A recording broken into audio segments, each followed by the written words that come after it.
Okay, good evening, good evening, good evening. How's everyone doing? Good, how about you? We're good. Good. No, we about to go talk about protecting our assets. We about to talk about getting this money. I need some energy. We gonna try it again. Good evening, good evening, good evening. How's everyone doing? When Not bad. Thank you. Man, Thank you. Okay, so tonight we are men and brothers. God created us in His image and His likeness. It don't matter what our color is. That's pigment. It is. That's not color, that's pigment. That's right. That's right. Okay, so tonight I'm going to break down some advanced business structure techniques because as you're out here acquiring these assets, there's going to be someone that's trying to take your stuff from you, okay? Because in business, it's grimy out here in these business streets. So let me share my screen.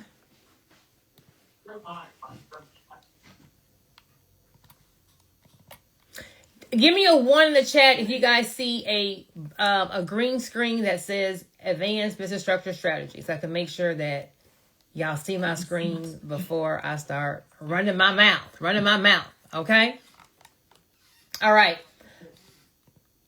So if you guys want to follow me, here's my Instagram information. I give a lot of free tips on business structure, on asset protection, on business grants, on marketing to make sure that you guys are running your business legally so you don't get caught up. But tonight, I want to talk to you about 2 different types of liability that we need to protect ourselves from.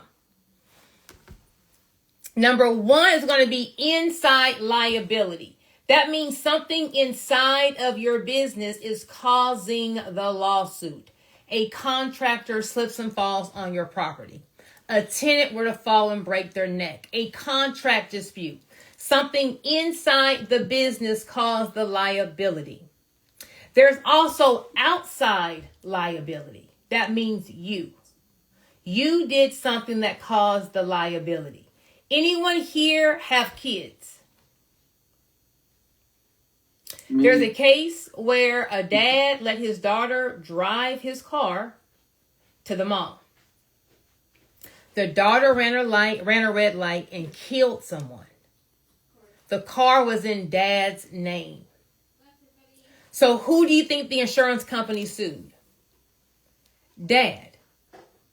They got a $3 million judgment, but dad only had $1 million insurance policy. So dad is now on the hook for $2 million. One of the assets that dad had in his name was his business. Give me a me in the comments. If I were to go to your Secretary of State website and look up your LLC, your name will pop up. See, bad things happen to good people all the time. So that now that they seize dad's business, now dad has the monkey around his neck, and the monkey represents stress. If you lose your main source of income, how are you going to pay your mortgage? How are you going to pay your bills? How are you going to be able to keep your kids in private school? How are you going to pay for that wife's luxury car? You're not. You're going to have headaches, migraines, chest pains, and depending on who you marry, baby, they may not stay. So when I break down all of these things, I'm not breaking down nothing that I heard, nothing I Googled or Chat GPT'd, nothing that I went to a mastermind 2 weeks ago and got me a plate. No. I have been a business attorney since 2004. I just look good. I'm a dinosaur. And I have been an entrepreneur since 2006, having multiple brick and mortar businesses. Okay, so dealerships, salons, collision shops, rental car. I've had all of that. So I understand what it is in business of how we have to protect ourselves. So I don't believe in this. There is no just one set thing that's going to protect you. We want to have what I call business structure systems, multiple things in place that will kind of put layers between you and your assets. So one thing you want to have is going to be called business insurance. You want to have a general liability policy for any kind of brick and mortar business. You want to have an errors and omissions policy if you're doing any kind of service. If anyone here is either investing in a business, or if anyone here has a very important person that's running your business, if that person were to die, your business will take a big financial hit, and it may take you 6 months to a year to replace that person. You want to think about getting what's called a key man insurance policy.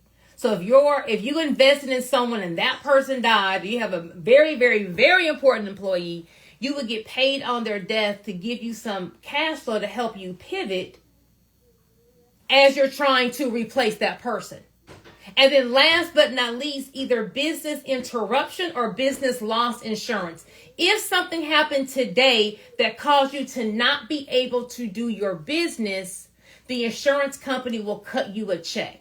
Back when I had my salon franchise, Super Weave Express, Houston's home of the $50 sewing, I had 10 locations between Texas and Louisiana. And one night in Houston, I got hit at the same morning in all 5 locations, and they broke and stole all my hair. I had business interruption insurance. All I had to do was provide my financials, my last year's tax returns, and they paid me because my vendor was out on a holiday in the interim as I was shut down. So I couldn't even buy any more inventory to sell. So, hey, you can't run your business. Here's a check. So in business, something is going to happen. Type is in the comments. Something is going to happen. We want to make sure that we have all of our ducks covered. Okay, so now business structure basics. Now I know everyone here already has an LLC, correct? I know I done got to go. Anyone here not have an LLC? Anyone, their banker told them, girl, just go get you a sole proprietor. It's going to be a DBA. You don't need to have an LLC yet. This is you. You may have a house. You may have a car. You may have money in the bank. When you're out here as a sole proprietor or a DBA, you're out here exposing your personal assets. So if I have Joy's Real Estate and I'm a real estate investor and I buy this property and I'm trying to sell it, one of the contractors is walking around and he trips and falls and breaks his neck on some wood that's on my property. I'm being sued. I'm about to lose because he fell on my property. They're going to come knock on my door and they're going to come take my house, my car, the money in my bank. We don't want that. So the second that we're thinking of, I'm about to go start me a business, we want to form our LLC, not because we're making all this money, not because we're big. You want to form your LLC to separate you and your assets from the business. So same scenario, guy, something falls, breaks his neck. They'll get the cash flow what the business has, but they won't get your personal assets, okay? This is called asset protection, separating your assets from the business.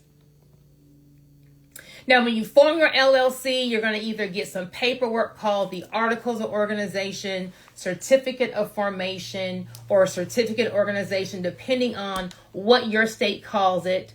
You want to make sure that we have a good address for your registered agent. A lot of times when you form your LLC, especially with an ink file, a legal Zoom, it comes with 1 year of a registered agent service. But then after that, they are no longer your agent unless you keep paying them. Or you may have formed your LLC by living at home and then you move from that address. So now it's not a good address. This is the most important address on your LLC paperwork, because if the state's trying to contact you or if a lawsuit's coming, it's coming to that address.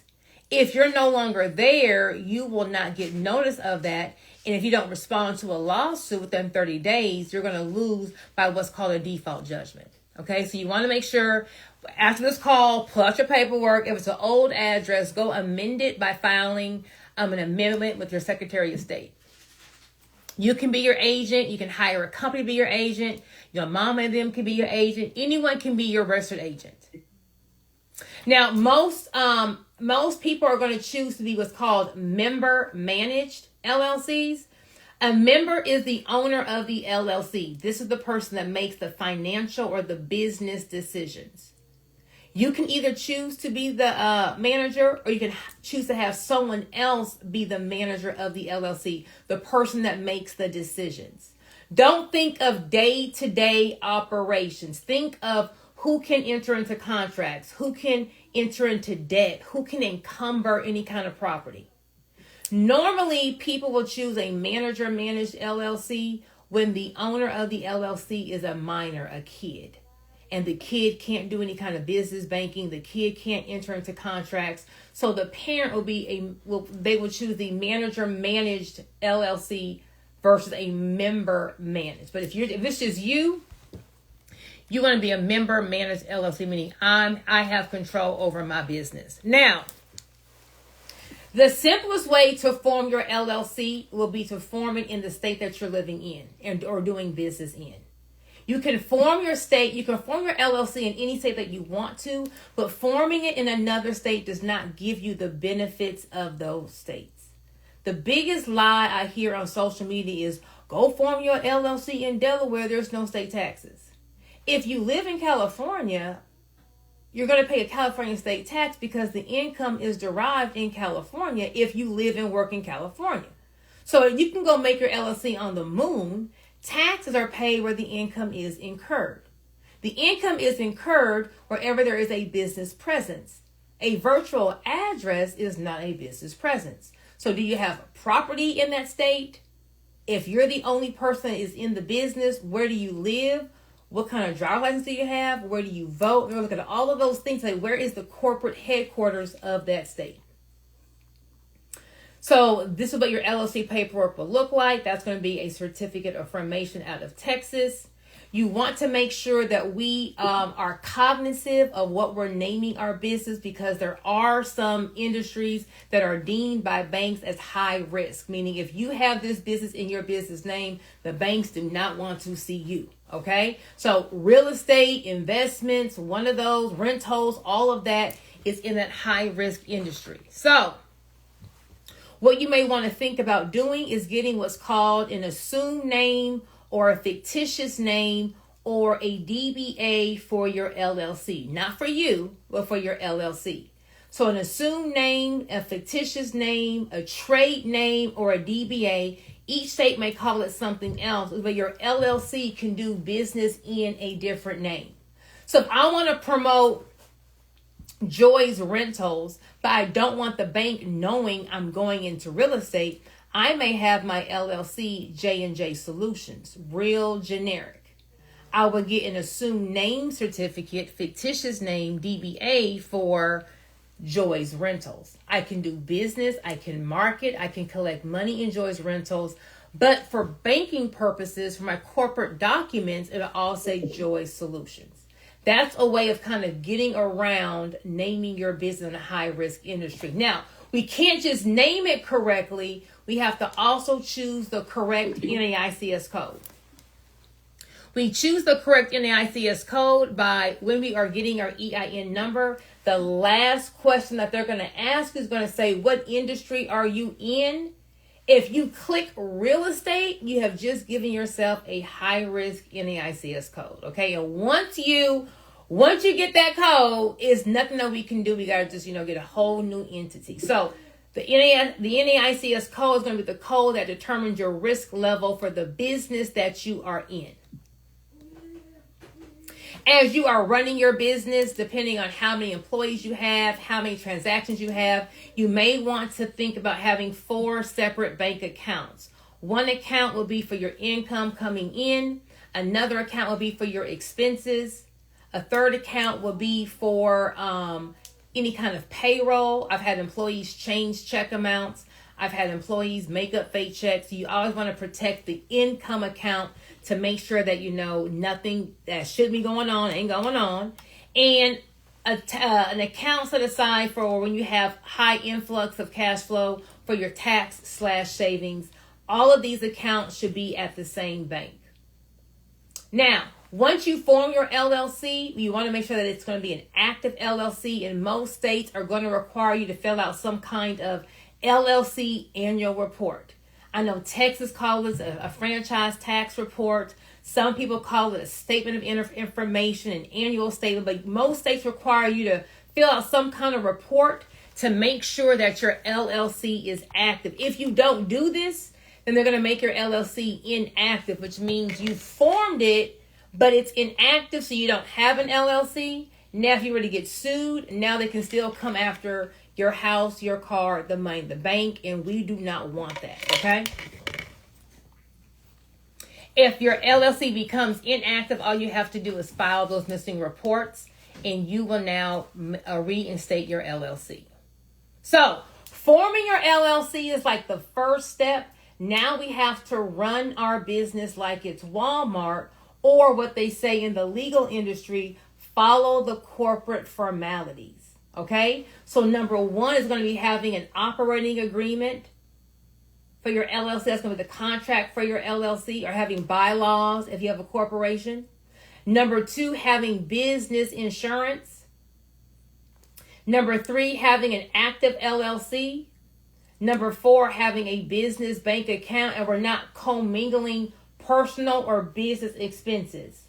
A rule of thumb I like to use is ask yourself, would Walmart do it? Would the CEO of Walmart take the business credit card and go to the hookah bar? Yes or no? Let me know in the comments. I'll call you back. Would the CEO of Walmart go pay for Fashion Nova?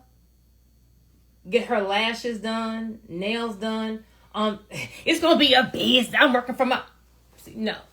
What will Walmart do? If Walmart wouldn't do it, we shouldn't do it. Because when you start paying your home mortgage out the business bank account, when you start commingling personal and business funds, you and your LLC start to look like you're one. As long as you look separate, you're going to have asset protection.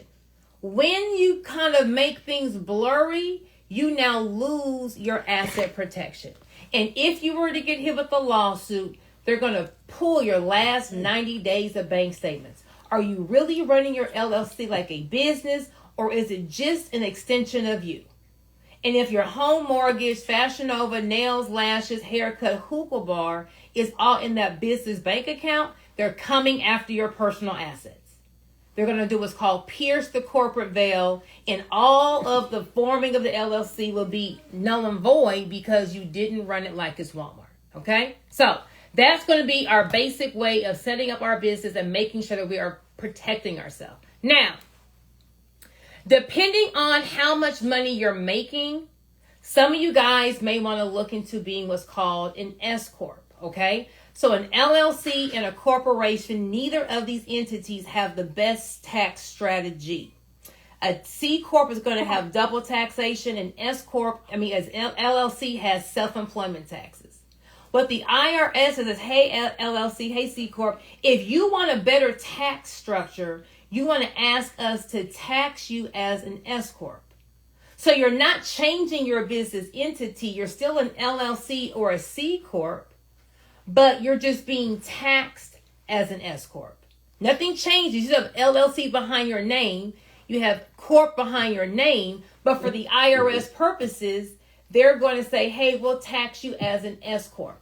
Now, we do that by filing what's called a Form 2553. 2553. And that's going to allow you to be able to make that S Corp tax election.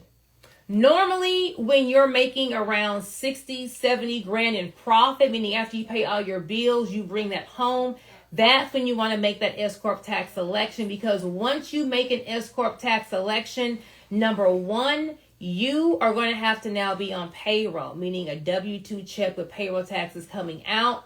And then number two, the business now files an actual separate tax return, which will run you around $750 to $2,000, depending on how complex your return is. Now, there are multiple ways of skinning a cat. You want to understand what is best for you. So, one way of minimizing lawsuits is to act like you don't own anything. Has anyone ever heard of the phrase, control everything but own nothing? So, If I were to get hit in a car, if I were to slip and fall at someone's business, if I was trying to sue somebody, I have to go hire an attorney to sue them. What the attorney is going to do, the attorney is going to go Google you. They're going to go hire a private investigator. They're going to go search. What you got in your name? Is a car going to pop up from the DMV in your name? Is some property going to pop up in your name at the title company or your deeds? When I go to the Secretary of State's website, you will have a business in your name? Or for those who doing social media lifestyle marketing, we got the Rolex and the Lambo. All you're saying is come sue me. So an anonymous LLC is going to be an LLC that's formed in either Delaware, Wyoming, Nevada, New Mexico. But in these 4 states, the Secretary of State's website does not list the owner of the LLC. So this would be an example of articles of organization. So a Louisiana LLC, and right here, they're going to list the owners of the LLC. In an anonymous LLC, the owner's name is not listed. Only the registered agent and the business address. So if I was at Andre's property and I slip and fell, I'm about to go sue Andre. And I go to the Secretary of State's website and it pulls up Andre's Wyoming LLC. So I go to Wyoming, it doesn't show me who owns the LLC. So now I don't know what Andre got. So when the attorney, hey, I've looked up the DMV, I've looked up real estate, Andre ain't got nothing. This is not going to be a good case because I'm not going to get paid. So one way of masking your ownership, having people just move around, find somebody else to bother, because the more money you make, the more problems you're going to have, is by masking your ownership by having an anonymous LLC. Now, are you tied to the LLC? Yes, you are. Your name and social will be on the business bank account. You'll be on the operating agreement, but the person off the street is not going to be able to see what it is that you own. If you choose to form your LLC in a state that you're not doing business in, that's fine. You just have to register your business as what's called a foreign LLC. That means, hey, if I live in California, hey, California, I have a Wyoming LLC. I'm about to bring my Wyoming LLC here in California to do business. So the simplest way of forming your LLC will be to form it in the state that you're in. If you do want to form it somewhere else, you can, and just register it as a foreign LLC in your state. If you were to move states, hey, I started in California for 5 years, now I'm going to New York. I don't want to form a new LLC because now I got to lose all my corporate age. I can just say, hey, New York, I'm bringing my California LLC here and register it as a foreign LLC. Someone may be saying, y'all, in Nebraska, there's a bank giving away $300,000 for home renovations. If you don't have a Nebraska LLC, you cannot go to that bank. You can take your LLC and register it in Nebraska, and now you've opened up your business to all of the banking opportunities in Nebraska. So these are all of the different ways or reasons as to why somebody would form a foreign LLC. Now, you got to keep your current LLC and the foreign LLC active, meaning you got to, file the annual fee, blah, blah, blah. But these are the 3 main reasons why somebody will want to form a foreign LLC. Now, another tool in our toolbox that can protect our assets is going to be a trust. A trust is just going to be a piece of paper. It's just a piece of paper that can own different assets. But a trust is going to be what's called a private agreement.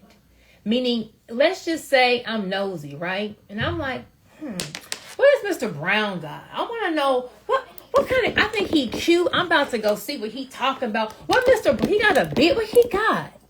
A trust is a private agreement. I can't just go Google and see what Mr. Brown got. So a trust gives you what's called anonymity. Now, Here's the thing that you need to be careful of. Because on Instagram, they're going to say the trust owns this and boom, boom, boom. And you need to understand what trust is the one that you need. There are two types of trust, a revocable living trust and an irrevocable living trust. The most common trust will be the revocable living trust. The benefit of a trust is that upon your death, your heirs immediately get what it is that you're trying to give them. If you don't have a trust, if you have a will, your will has to go through what's called probate court. That's going to be attorney fees, probate fees. It takes about 6 months to a year to probate a will. And depending on if Nook in them is going to now contest the will, that may make it longer. And that's how assets are lost when someone dies.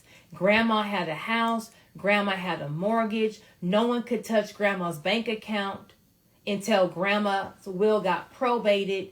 No one could afford grandma's mortgage. So as we're waiting to probate the will, we lost the house to foreclosure. So the revocable living trust will protect your assets upon your death by immediately giving your heirs whatever are your assets. However, because in a revocable living trust, I can put an asset in the trust. I can say, just kidding, I want to take it out. I want to use this property for collateral. Because I can still touch whatever I'm putting in the trust, I do not have any asset protection. The trust that does give you asset protection is going to be called an irrevocable trust. This is the bulletproof trust. This is the trust that, baby, once that asset's in there, is good as gold. However, once you put the asset in the trust, you can't touch it either. So I can't put property in and say, oh, just kidding, I want to take this property out and I want to use it for a collateral loan. I can't refinance. I can't take any equity. I can't control the asset anymore once it's put in an irrevocable trust. That's the exchange you have to give for having asset protection. Well, who would want to put an asset in a trust that they can't control? I'm so glad you asked. Some benefits will be, number one, you can rule from the grave. Anyone here got kids? And baby, if your kids inherited 2 nickels, they going to be at the dealership. They going to be on a plane somewhere. They going to be just turned. That's my son. He going to be at a dealership. That's my son. So you are sacrificing and working and saving to acquire assets, off to die and give it to them for them to go turn up.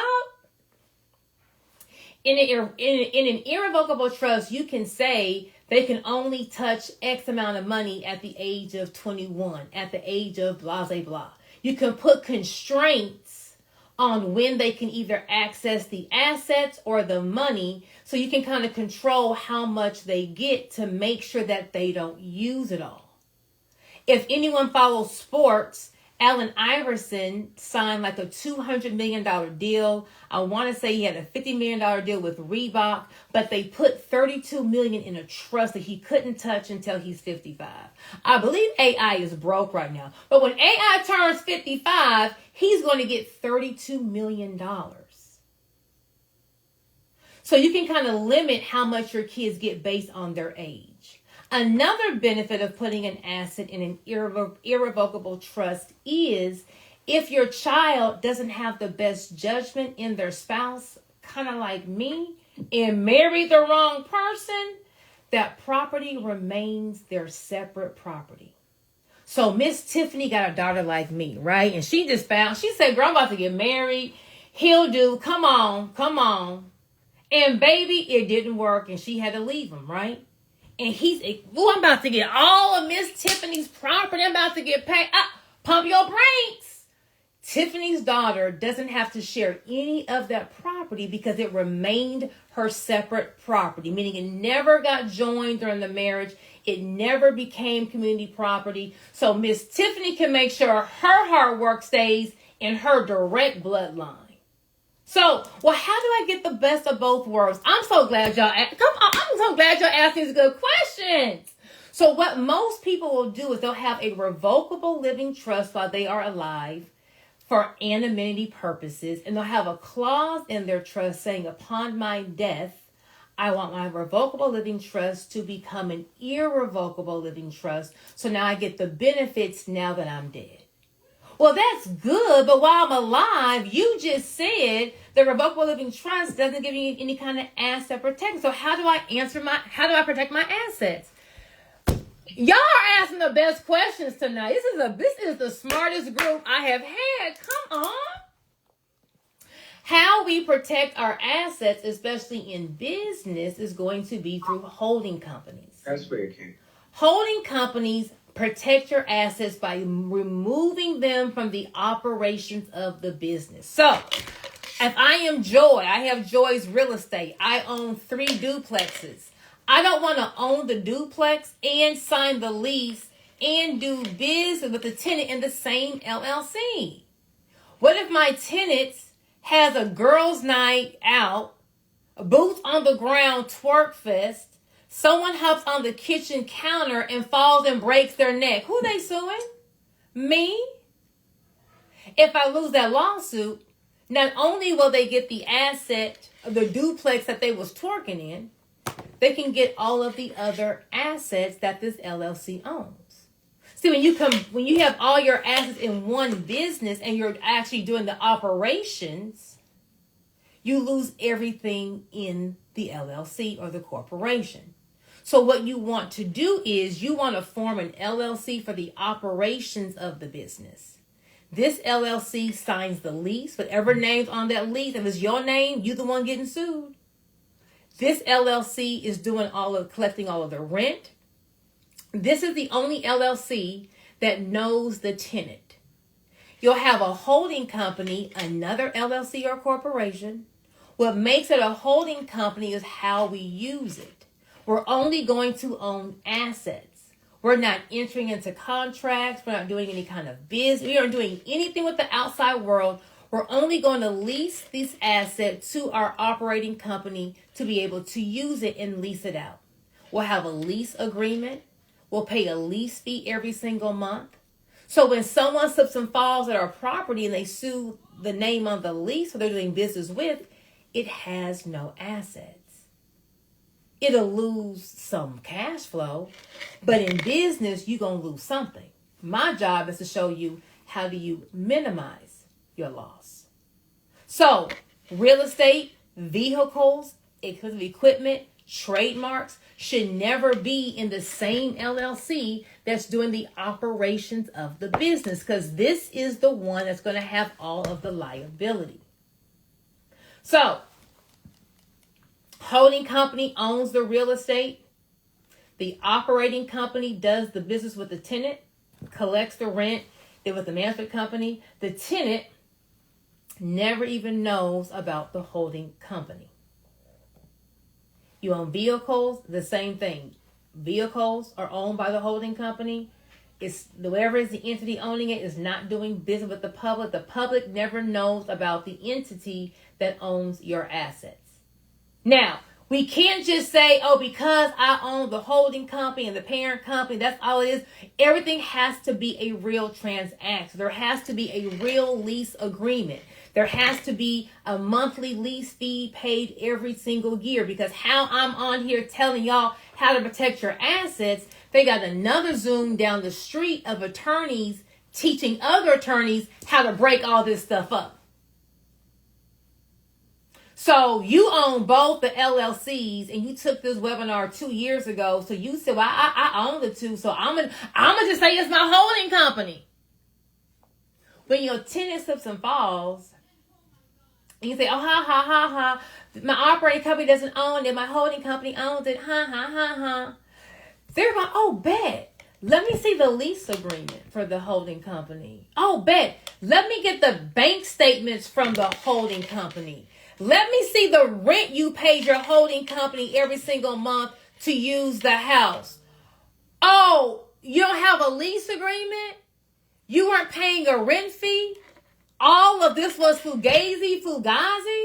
Now we're no longer two. Now we're one. Now they coming and they getting your stuff. When they come and get your stuff, here come the monkeys. Here come the stress. That spouse gonna say, I didn't sign up for all this. I mean, I said tell in bad for work. I didn't say this bad. I didn't say no.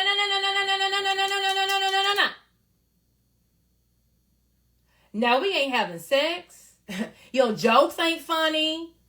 It's tension. You got migraines, headaches, chest pains, gaining weight or losing weight, whichever. Now your dream is a nightmare. Now, once again, I'm not telling you what a chat GPT or Google. I've been in these streets since 2004. It ain't nothing but razor blades and lemon juice out here in the real world. Now, social media gonna say go buy my course and be on your laptop and be a millionaire. All that shit is fake. I'm keeping it real. We don't want the monkey on your neck. Some of y'all can't handle this stress.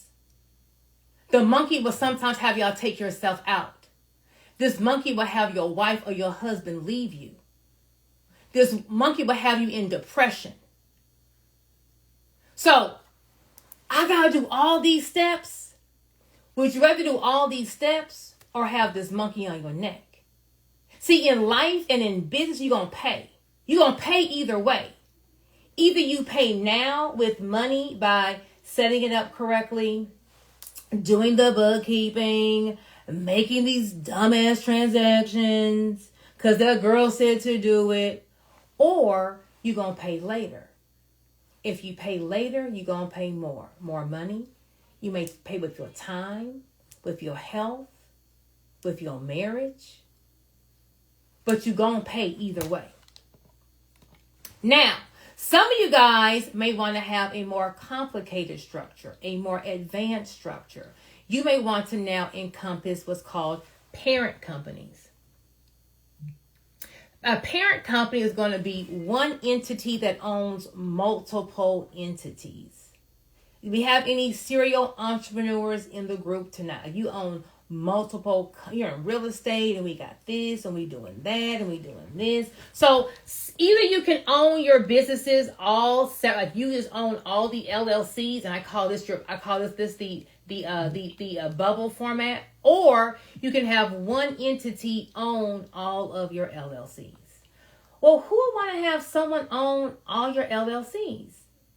If you want to have a parent subsidiary format, number one, you want to make sure that we're running all of our baby LLCs like Walmart, because if we don't run them like Walmart and they pierce the corporate veil, meaning we have an inactive LLC, we don't have our operating agreement, we are commingling funds, they're going to pierce the corporate veil and they're going to come to the parent company, the main mama company, and get everything.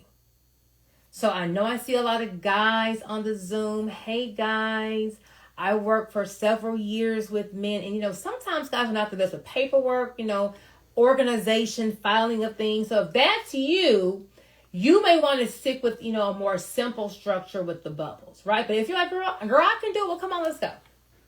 Well, who would want to have a parent company?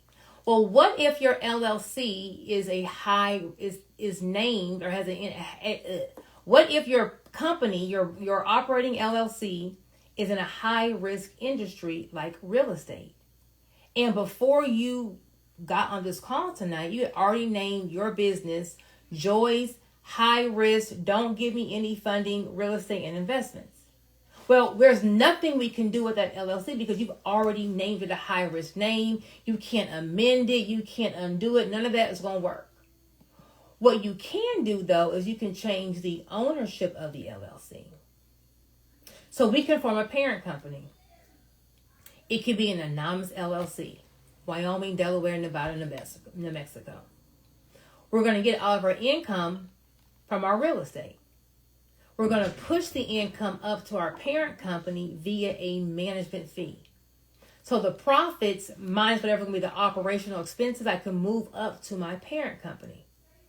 I can then now go get funding at my parent company level because it's a low risk LLC. So I'm just taking the high risk money, moving it up to my parent company, and that way I can still get funding. See, there's more than one way to skin a cat. You just got to understand what play it is that you're trying to do. To put all of this into fruition, you would own your trust for privacy purposes, anonymity, nobody knowing who owns what. Your trust will own your private company. The private company will own your additional baby LLCs. And then you would own your holding company with the assets to the side. Assets are never combined in any of these main structures, just in case something here gets pierced, we don't lose everything.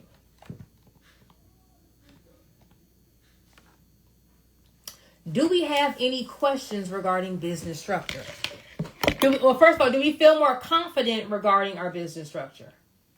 Have you learned something new as to, hey, I may need to restructure some things. I may need to change some things around. I may need to undo some things. Next week. I have a question for you. Okay, go ahead. Who's talking? It's Charles, and I'm sorry, my camera is kind of broken, so I apologize. No problem, Charles. So, quick question. So, I'm in Texas, and I have a Series LLC. Which, No, Charles. No, Charles. Say no. Go ahead. Yeah. Number one, every state does not recognize a Series LLC. The bankruptcy courts do not recognize a Series LLC. The IRS is kind of fugazi with the Series LLC. So I believe in setting it up so that it can be knocked down by any kind of force and still stand on its own. Okay, got it. So you would recommend a transition to a holding company bubble format that you showed on one of your previous slides. Is that correct? Yeah, so each business needs to be its own LLC. Okay, got it. Just separate the LLCs. Mm-hmm. Okay. Mm-hmm. No, Sean, you cannot change your NAICS code. I have a question. Oh, you go ahead. No, you go ahead first, sis. I'll wait. I'll ask after. Okay, perfect. Thank you. Hey, I just wanted to ask, I know you mentioned something about the mass ownership and be anonymous. Was that following up with the foreign LLC steps, or is that something different steps to the mass ownership anonymous? Where are you located, Jennifer? Atlanta. So if you were to form an out-of-state LLC, you got to still have a Georgia LLC to do business in. So you would take your anonymous LLC and register it in Georgia as a foreign LLC and then do your business like that. So you're still having the anonymity, but you got to have an entity in the state that you're doing business in to legally do business. Got you. Okay. Got it. Thank you. My question was, you talked about setting it up as an LLC.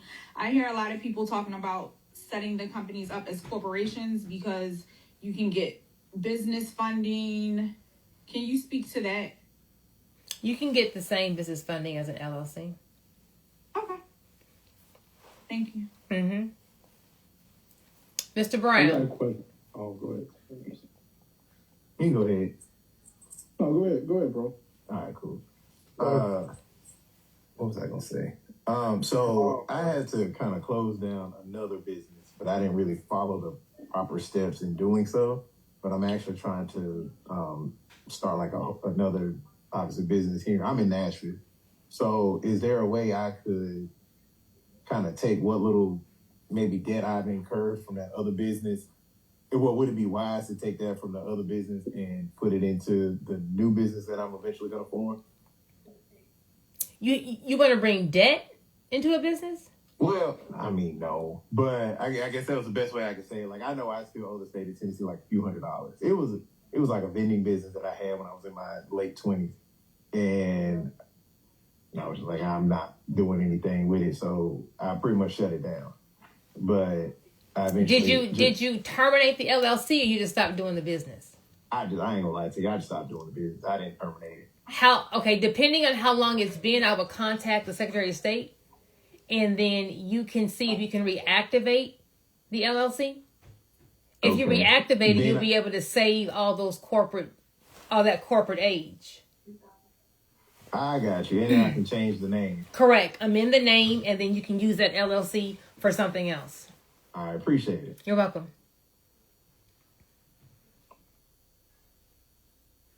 Joy, I have a question. Mm-hmm. I can lower my hand.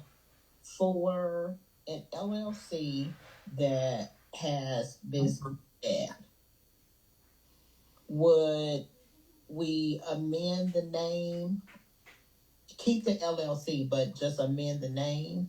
If we're How much is the business debt? probably about 200, Are you a personal guarantor on the debt? some of it. You need to treat that LLC like the outbreak monkey. Okay. Don't touch it. Just form something new. Something new. And don't link anything to the outbreak monkey. Mm-hmm. And then if you're also linked to that debt, you definitely need to be in Nevada, New Mexico, Delaware, Wyoming. Treat your name as the second outbreak monkey. Y'all got phone and stuff coming. You have the heebie-jeebies. You got COVID. You and that LLC got don't touch nothing. Okay. And you want to keep that clean until whatever goes on with the debt, we're going to pay it. We're going to default on it. Are we going to wait till they're going to sue us? They may come after you. They may not come after you, but all that's going to be a waiting game. Mm-hmm. So that may take it may take you 1 to 2 years to figure out what they're going to do. But you got to already have a game plan. See, whenever I form a business, I always form 2 LLCs from the jump. I got 2 LLCs, 2 EINs, operating agreements, any kind of licenses, insurance. I get them all at the same time because I may need to drop one. Something may happen. And I may need to let one go and go pick up with something else because we can never let the cash flow of a business stop. Cash flow rules a business. You cannot run a business on funding solely alone.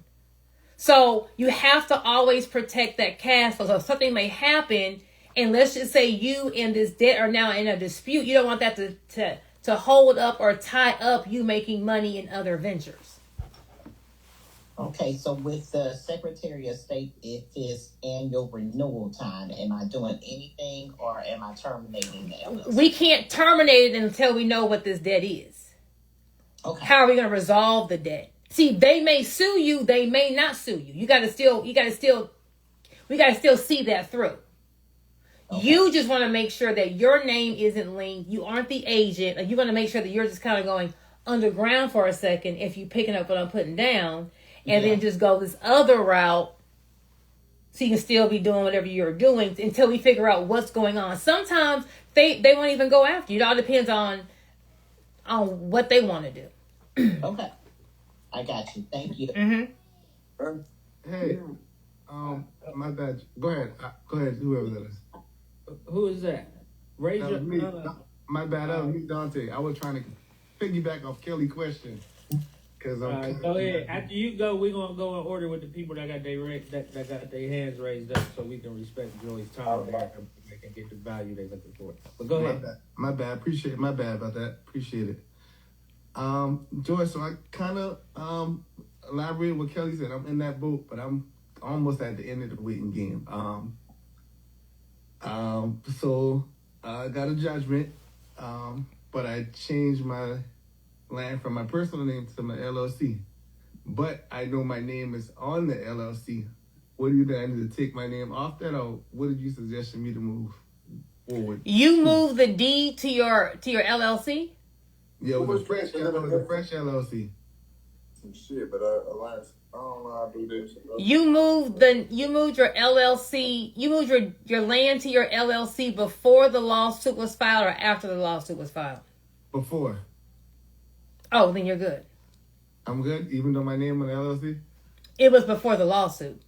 Anything Right. after the lawsuit is going to be deemed a fraudulent transfer. Gotcha. So you're good. Okay, so from here on out, just don't even pretty much worry about nothing. I'll just wait, you know? But nothing needs to be in your name. Yes, in the LLC. Moving forward, Yeah. you are the third outbreak monkey. Okay, because you have this judgment depending on how active they are.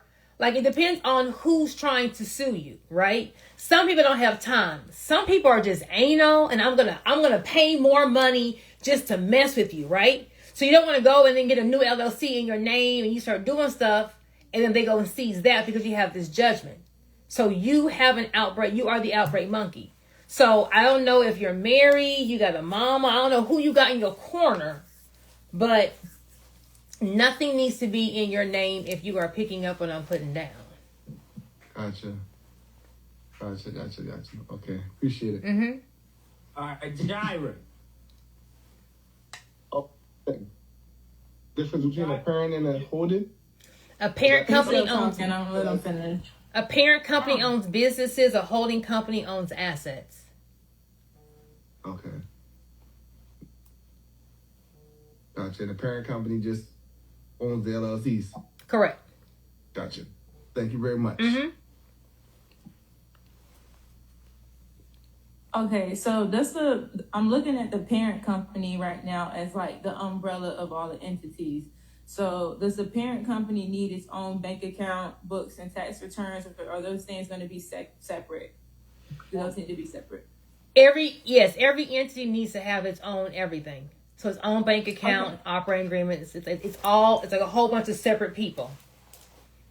Okay, so as far as with real estate, will lenders still view me as the guarantor, or will that complicate things, being that it's owned by an asset that's owned with the trust? You see what I'm saying? No. Okay, so if let's say my umbrella is Reed Legacy Group, but under Reed Legacy Group I have Reed Developments, and I'm doing the deal under Reed Developments for a property, a new build, or something like that. Will that complicate things? Will they ask those questions? Will I have to expect that and explain it to them, or they shouldn't ask me those questions? You're talking as far as getting funding, like getting a loan? Yes, or the guarantee side. So if something doesn't work out with the deal, and how will I be able to get them their money back outside of the asset, or if it's just money wise and there's no asset yet with new construction, if the house is not built yet, how will that work? So if they're going to if your business, if you have collateral, some underwriters will take the house as collateral and they don't need you as a guarantor, because if you default, they'll seize the property. Some are going to say, well, baby, you don't have enough business credit. Like, your business doesn't have enough trade lines, enough age to be able to carry this amount of debt. So we need you to bring your social on this loan to help carry the debt. And that's when they make you a personal guarantor. If you establish business credit and you already have trade lines going to the LLC, and you have, you've built your profile out in all the tiers, and you have revenue coming in that justifies the amount of the loan, then your business can stand on its own. So those would be your three options in getting funding. Okay, and last question. So how do we move money between these entities to avoid being audited or having any issues with the state or the IRS? You will, when you say move, remember I just said the management fee. So if you want to take money from one come to the other, it would be via what's called a management fee. So Jaira,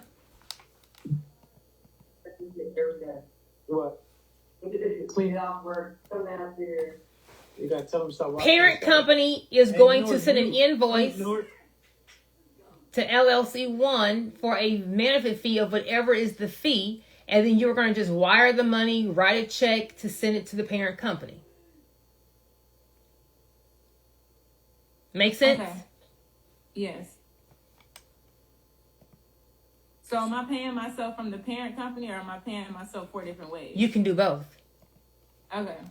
So you can take your pay or your salary. An LLC gets paid. An LLC owner gets paid what's called an owner's draw. You just take money out the business bank account. An S corp gets paid on a W-2. So either you get paid at the baby level, and that's fine. Some people want to take and move all the profits up to one company and just take one salary. Yeah. Okay. You can do either or. If you keep it down here, all of these 3 entities can also go and apply for business grants, get business funding. So you maximize your funding opportunities down here. Or if we already know, baby, I'm an outbreak monkey, they ain't gonna touch me, I'm gonna move it up here. This can also be another option. It's an either or. Thank you. Mm-hmm.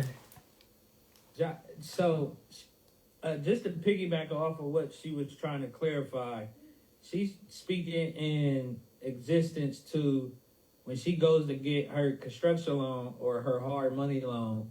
They usually want to see that we own the business, that we're on the articles of corporation and stuff like that, and the business is registered in our state. Okay. Stuff like that. So for us to get a construction loan to build that property or to rehab it. So for that, what you can do, Jaira, is before you go to the bank, you want to add your name to the operating agreement. And then you would go get your loan. But this is not a loan from a traditional bank. This is coming from a hard money lender. Right. Where like their requirements is you have to have an LLC registered in that state in order for them to lend to your potential asset. Does the LLC have to be in her name? Yeah, she has to be associated with the LLC. So the operating agreement would show that. Correct. Mm-hmm. So the operating agreement shows who the members or the owners of the LLC are. Mm-hmm. So you would just put your name as the LLC member. So asset protection and getting funding are going to be two different things that we're talking about. If we're trying to get a loan on the property, you're not going to actually own the property, correct? Somewhat. It's not there yet. If I gave you $1 million today to go buy this property, and I'm a hard money lender, you go get the property, you do the deal, someone sues you, can they take the property? Or am I gonna say, hold up, Gerard don't own that. I'm on the lien. I got the first lien on the property. Who owns the property? Whoever is a lien holder owns the property.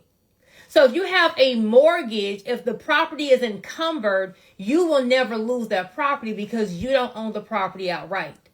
So if you're trying to develop or get land and get funding, your number one concern will be the funding, not the asset protection, because you won't lose it because you don't own it outright. Does that make sense? Okay. Yeah, I understand what you're saying. So for that reason, then you would want to be on the LLC so you can go ahead and get a hard money loan, get the property, redevelop it, sell it, get the money, pay the hard money loan off, and then go do what you want to do with your profit. Okay, I understand. Thank you. Mm-hmm. All right, Kev, you up? Reed? Yeah, I'm moving around, man. Hey, how you doing, Miss Joyce? Hi.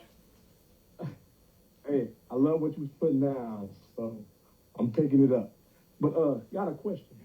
When you're doing something wrong, and all these things that you talked about was wrong, because in the beginning, when people tell you about getting funding in the LLC, that you need to spend money to raise, your credit cards and all that stuff. So you spending money on different things. You co-mingling funds.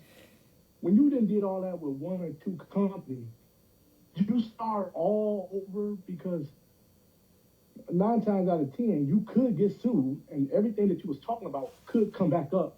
So do it make sense to start all the way over? Depending on what your risk tolerance is. Some people who will have the liability insurance and they ain't worry about their car, they're gonna say, "Well, I'm just gonna start. I'm just gonna start now over and then just continue to do everything correctly, and hopefully, when we without an order, there is no pending litigation matters. Then, and just kind of from now on, we're gonna do everything decent and in order." If you're like, baby, I'm going to have full coverage insurance, and I'm about to buy the insurance company's insurance, and I'm about to get the toll tag, and I'm about to I'm about to drive super slow. And if you are not listed as an additional driver, no, you can't drive my rental car, then you may want to go ahead and just restructure everything just to be in the clear. We can use the Outbreak LLC that you did things wrong for like parent and holding companies. Those aren't going to be doing business with the outside world. You can still use them. I would never say close an entity down. It's always usable, but you may want to just do a hard little restart, depending on how you feel. No, because when I was taught about corporations a few years ago, they were kind of talking like what you were saying. They were saying you have your work LLC, and that's like your workhorse. It does everything. It mingles with people and everything. But then you have your suit and tie type of LLC, and that's the LLC that you go out and get a loan in. That you go and do business, because it's kind of structured like what you were saying, but then it's kind of saying that, you know, you should have the same two that you're talking about, but one of them actually does business with people and the other one don't. Okay. Does that make sense? Correct. So in this scenario, so let's just say we don't own any assets, right? It's the same thing. So this will be the parent company would be our tuxedo. It's not doing any business. So down here, LLC number 2, getting out the mud.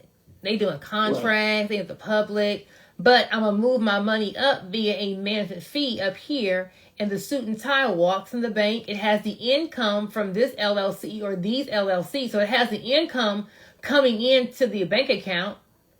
It doesn't have any liability, no exposure, doesn't have any kind of dirty bank accounts, Chick-fil-A and random just stuff on the bank. It's a nice clean bank statement.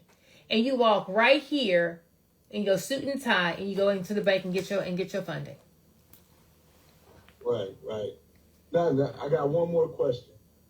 The same thing we have in Illinois Series LLC, but K-Reed, I already spoke on Series LLCs. Right, I definitely heard you. But the difference is stuff is Illinois has anonymous LLCs just like Nevada. No, Illinois doesn't have. Illinois, when you print the paperwork out, you won't see it. I can go look it up and find it. Illinois is not on that list of anonymous LLCs. Okay, I just know if I go and look it up or look up somebody LLC, I can't see who owns it unless they're the registered agent. And the agent can see it. Illinois is not an anonymous LLC. Oh, okay. But if you're doing do you have rentals also or no? Yeah. Yes, I do. Then you want to separate. You want to separate your passive income versus your active income. So when you have tenants, you want to have one entity own all of the property that has tenants. That may have a slip and fall, right? It's not really a whole bunch of litigation dealing with the tenant. Them fix and flips, that's going to be your headache right here. That's the contractor is going to double charge you. You don't even know, lawsuit. That's your sub, didn't get paid. Now they suing you, but you already gave the contractor the money, but he had a gambling problem. This is going to be your headache right here.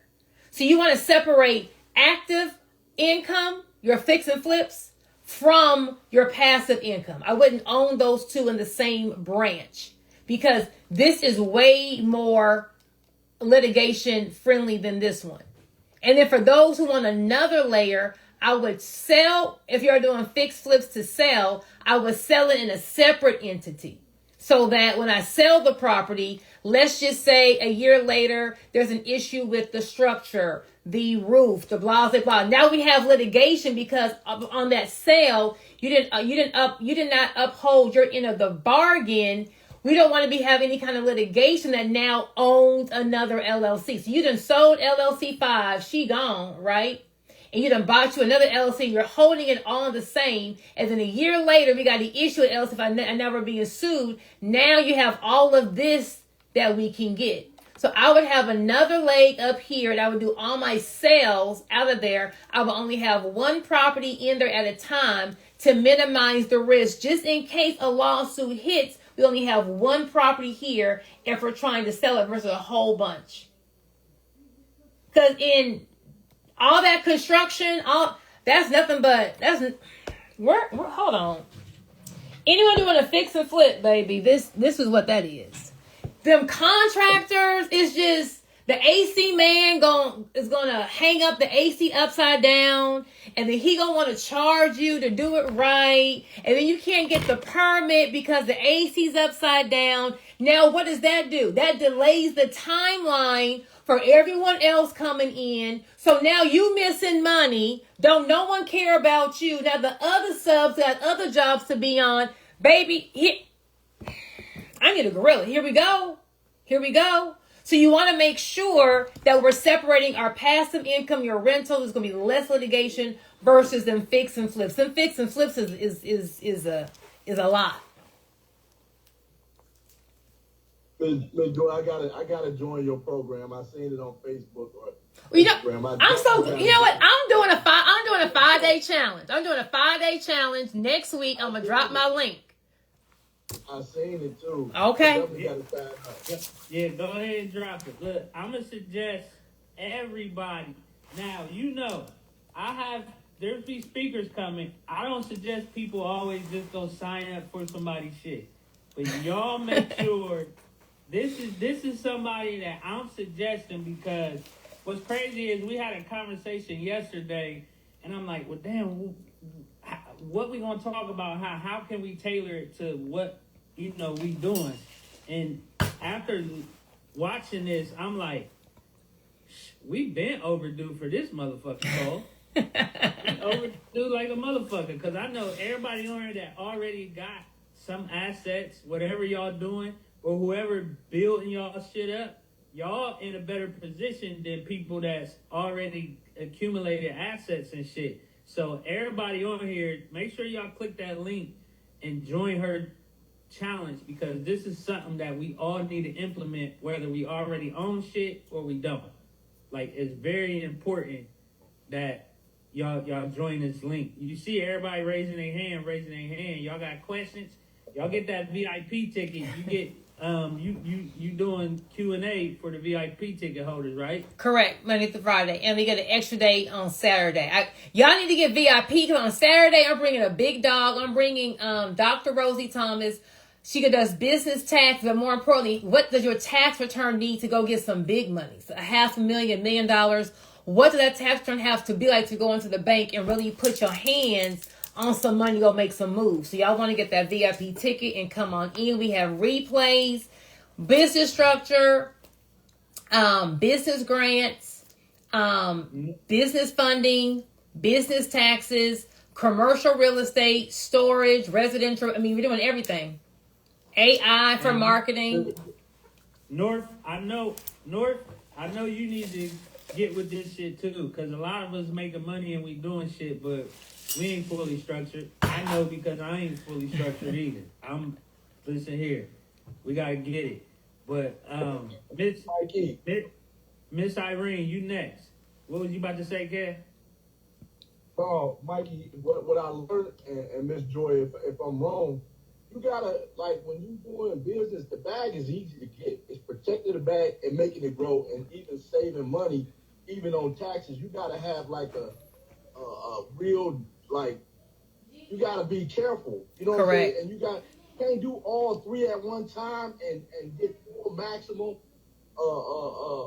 protection, or you're gonna lose out on taxes, or you're gonna lose out on funding, that type of thing. So you gotta have all of the right pieces, you know what I'm saying, to make it work. That's what I'm learning. You know what I'm saying? That you definitely can't get a full tax deduction, and you're trying to protect your asset, and then you can't keep just building and trying to go get the money, and it's just a fine line that you got to be able to do all three at the same time, but take a little bit from here, take a little bit from there. Am I wrong? You are correct. You are correct, Kay Reed. we're gonna go with Miss Irene, and I'm gonna let HD get in here after Miss Irene, and then we're gonna go through. Hi, Mike. Thank you. I'm Miss Joy. It's a blessing listening to you today. Oh, You thank have you. identified 6 wrong things that I have done in my business so far. So, I'm a broker owner, and I'm licensed in 5 different states. And real estate is all over my business. My question is this: how do I now protect all of my businesses and pay less taxes, basically? So to own all of your businesses, they're all you own. Okay, your business is one real estate, or you have multiple real estate businesses? I have a real estate business that is the same name in 5 different states. So you have 5 separate LLCs? Yes. Okay. But you're doing the same thing? I'm doing the same thing. Okay. So as long as you are running your business like it's Walmart, and you have the proper insurance, you have your operating agreement, you're not commingling funds, then your business is set up correctly. So I don't need any umbrella. I do have my errors and omissions. I kind of commingle at times, but okay. I don't need an umbrella or anything like that. You don't have to have an umbrella. Remember, I showed you the option. You can have just the bubbles or the umbrella. What protects you is not the commingling. What protects you is having all the proper insurance. What protects you is not having an inactive LLC, running it like it's Walmart. That's your protection. You've already separated your businesses by having 5 separate LLCs. Oh, all right. All right. That's good to know. Thank you. Mm-hmm. All right, we're going to go HD, then JT. HD. All right, I was coming off camera and making sure I was on. How you doing? Hi, how are you? So I am that construction contractor guy that does all of this, but I had a question. So I did the irrevocable trust, and I'm trying to understand, and I have a few properties in different states, and they're in LLCs, and I was trying to see how to get the LLCs, because now they own real estate. I started them before they actually, before I actually owned the real estate in them. So now they all have properties inside of each LLC. And I did the irrevocable trust, and I'm trying to see how do you, because I didn't have tenants at the time. So when I started to receive checks from the tenants and the properties that I had rehabbed, I'm trying to understand from the structure and what you was explaining, how do I get that into the trust, and can those payments have to only stay with the LLCs, or because I was trying to put them in a trust. So what I did was, when I was in the process of trying to put it in a trust, I took a few payments, I'll say maybe about 3 or 4 months worth of payments, because in one of my rentals, I do the insurance claim thing. So, they rents be really high. So you don't have average rents with those. So I take it and send it to the other LLC, and then I send it up to my management company out of Wyoming. And I'm trying to see how to get the Wyoming LLCs that receive money from the property LLCs into the trust. Well, why do you want to put it into the trust? Because I have when I did it with the people that I did it with, they told me to keep the LLCs that I bought the properties in separate from the from where I received rent payments. Mm-hmm. So I LLC that only holds the property and the deed, and then I have another LLC in which I take all the rents in. So when they pay this LLC as a management company. I take the money from over there, and then I have a Wyoming LLC where I send everything. I do no business out of that, and it holds ownership on everything down on the bottom. But I'm trying to get that into the irrevocable trust, and I wanted to know if I took a few payments, because at the time I was setting up the accounts in the other place, they didn't have the same banks. The East Coast don't have the same banks as the West Coast. So when I was Midwest, where I'm at, so when I tried to set up my account, I had to move everything to Chase because Chase was everywhere, but I still was receiving rent payments. So I stuck it in my my main management company, my holding company. I stuck it in there, and I'm trying to see, based on what you explained, would that have muddied up the ground for me to put it into the irrevocable trust, and how would I do that and still receive payments? You won't muddy up the ground because you're just moving it as a management fee. But understand, once you put it in your irrevocable trust, you can't touch it no more. You can't move it back down. Not irrevocable. I'm saying it wrong. The one you can revocable. Revocable. Yeah, the one you can change, revocable. And I use those guys that be on YouTube all the time. But the revocable isn't going to give you any asset protection. So I'm trying to understand, why are we moving the money? What is the goal that you're trying to do? That was just the way that's just the way they told me when I originally set everything. Do you leave any money in the operating LLCs at all? And just enough to pay the bills on them. And the bills. That's it. So I let it go to the management company first. From the management company back to the LLCs to pay their bills, and everything that's profit goes up to the holding companies. The LLC should pay its bills. Yeah, the management company paying the bills? I let it do. I put enough for it to pay its bills, but everything above the bill payment, I put inside of the holding company. So instead of having, so for that one LLC, I had an operating LLC, which is taking in the actual, the client.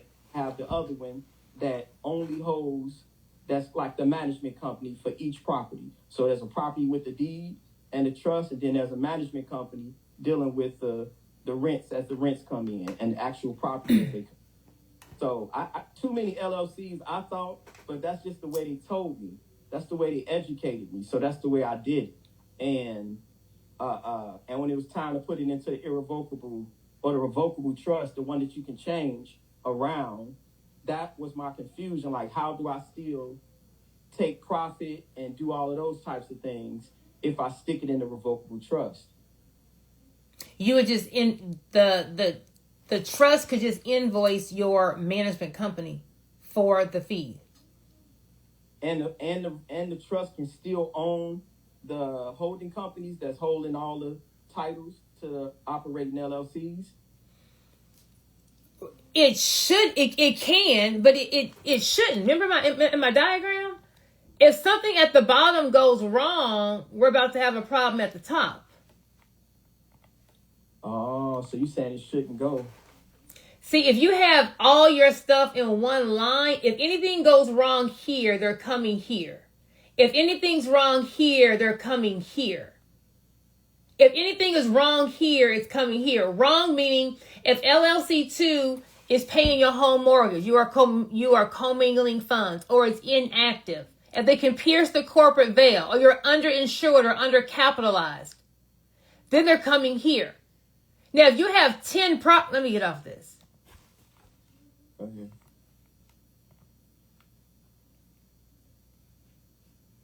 How much profit are you making a month on average? On rents? Yeah. About 12,000. Profit? Yeah, because I'm the insurance companies pay me probably like 2 or 3 times what the average rent is. So on one of them I'm making like $4,500. On another one I'm making $3,500. And I don't think I only got one rental that makes regular rents.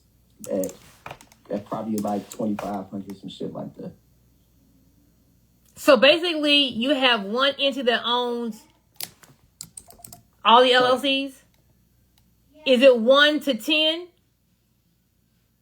No, it would be, so at these little circles I'm looking at you, Joe. Uh-huh.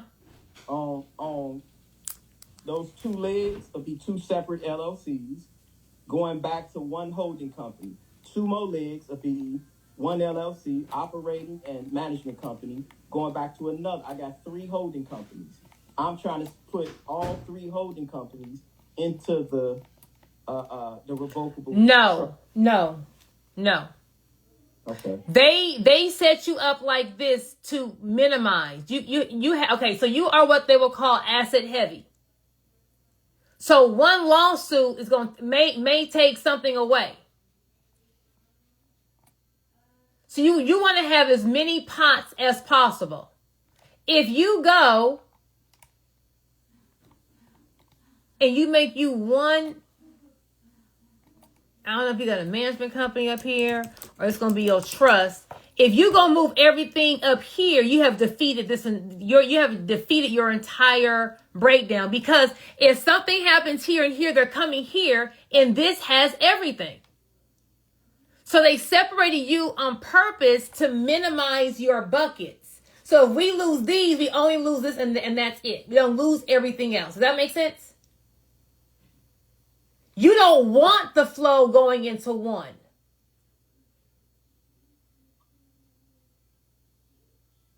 How I say it differently. You make $12,000 a month. $12,000 a month. I don't do numbers. So 12 is going to be times 12. You make $144,000 a year. No, 12 times. Yeah, a year in rent. Yeah, somewhere around there. Okay.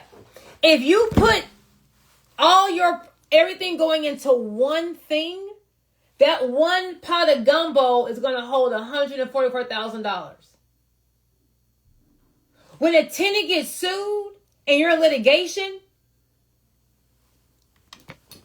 you're going to be thinking, shit, if they get up to the mama thing, they're going to have my full 144 for the year. Now, let's just say you don't need this money. This is just some extra money, right? And so it's been sitting there for 5 years. You now have $720,000 sitting in one pot. It only takes one freak accident, and on accident you paid your $40 AT&T internet bill out the business account for your house, and your wife didn't tell you, she picked up the wrong checkbook, but now your attorney's saying they're going to pierce the corporate veil, and they're coming up to the mama company that has $720,000 sitting up in it. Now how you feeling? You don't want no one pot of nothing. So you pay all this money, have all these separate entities, so when that happens, they're going to say, what's your last name, sir? Hood. Hood. They're going to say, Mr. Hood, we got good news, we got bad news. You're going to say, give me the bad news first. Bet. Your wife paid her home internet bill out of this account right here. And in discovery, they saw that and they said, it wasn't a personal expense. So they're going to pierce the corporate veil. So whatever is in this branch, we're going to lose. But here's the good news. We're not going to lose these 6 other properties. You're going to lose these 2. We're not going to lose these 6. Or they're going to say, Mr. Brown, you fucked up. They're going to say they pierced the corporate veil, so now they're coming to they're going to come get everything. Your baby's out. So it's supposed to be busy like that. That's what you're telling me. Correct. Yes. We don't want no big pot of gumbo. Now, on social media, on the graphs, it looks good, right? In real life, if you're cash flow heavy, you don't want it. You don't want one big pot of no kind of cash, no kind of assets. You want to minimize those things. So if you own 12 properties, you shouldn't own all 12 in one thing. You want to have as many baby gumbo pots as possible.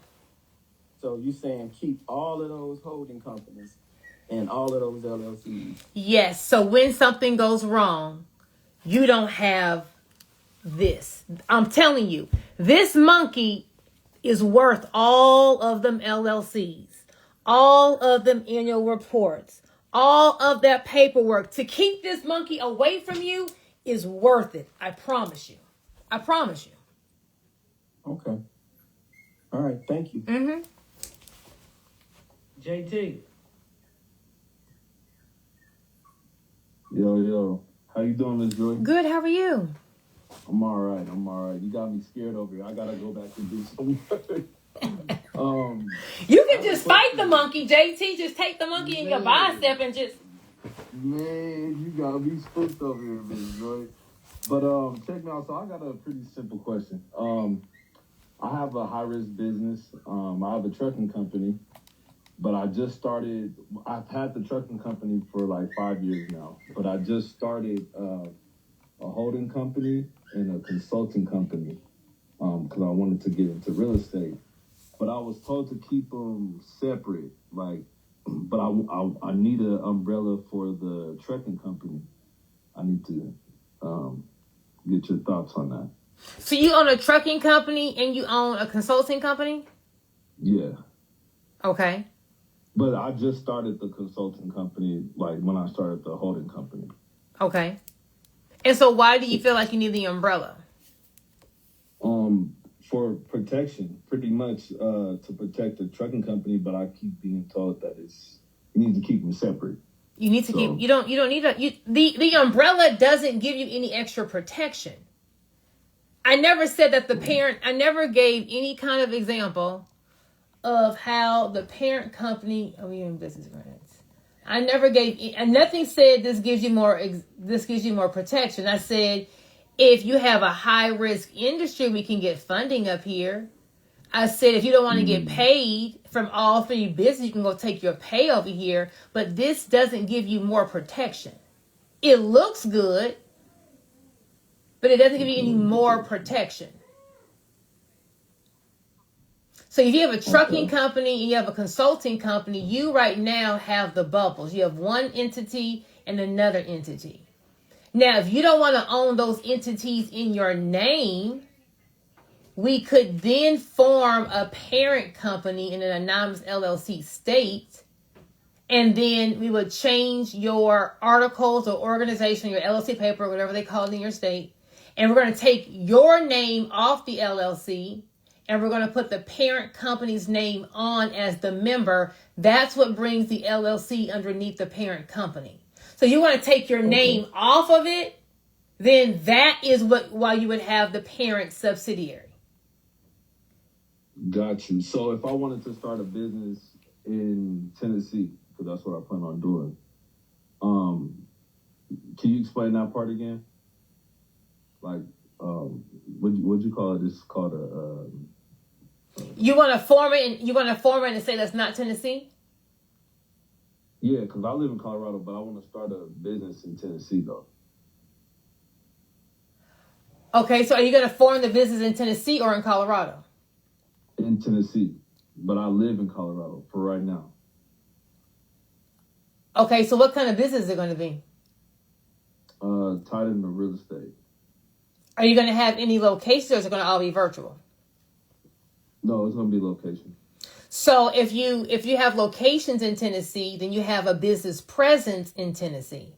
So you can just form your LLC in Tennessee, and you have like I can go walk into Tennessee and put my hands on people in the company. No, he's just starting a business to do his real estate projects there. He's not gonna have a brick and mortar or nothing. Okay. Oh, okay. Yeah. Okay, then you would have. Okay, well then you would form. Well, still you would form the LLC. Are you going to buy land there? Yeah, I already have the land. Okay, well if you then business property would also be a business presence. So you can technically just keep it in LLC, keep it in Tennessee, but the income is still going to flow to you because you live in Colorado. Taxes are paid, where your income is. Okay, I got you. That makes sense. Because if you're an LLC, you're gonna file the tax return on your tax return. If you're an S corp, the business files a return, but then you get a K1 and you file the K1 on your personal tax return. So all the income is still coming to JT. And if JT is filing a Colorado state tax return, then there goes the income tax in Colorado on that income. Understood. Okay. Understood. Okay. Thank you. Mm-hmm. Joy, how are you doing on time? You good? We good. I'll answer them. You know, I like to over-deliver. All right, let's get it. All right, cool. We just gonna go in order then. Courtney.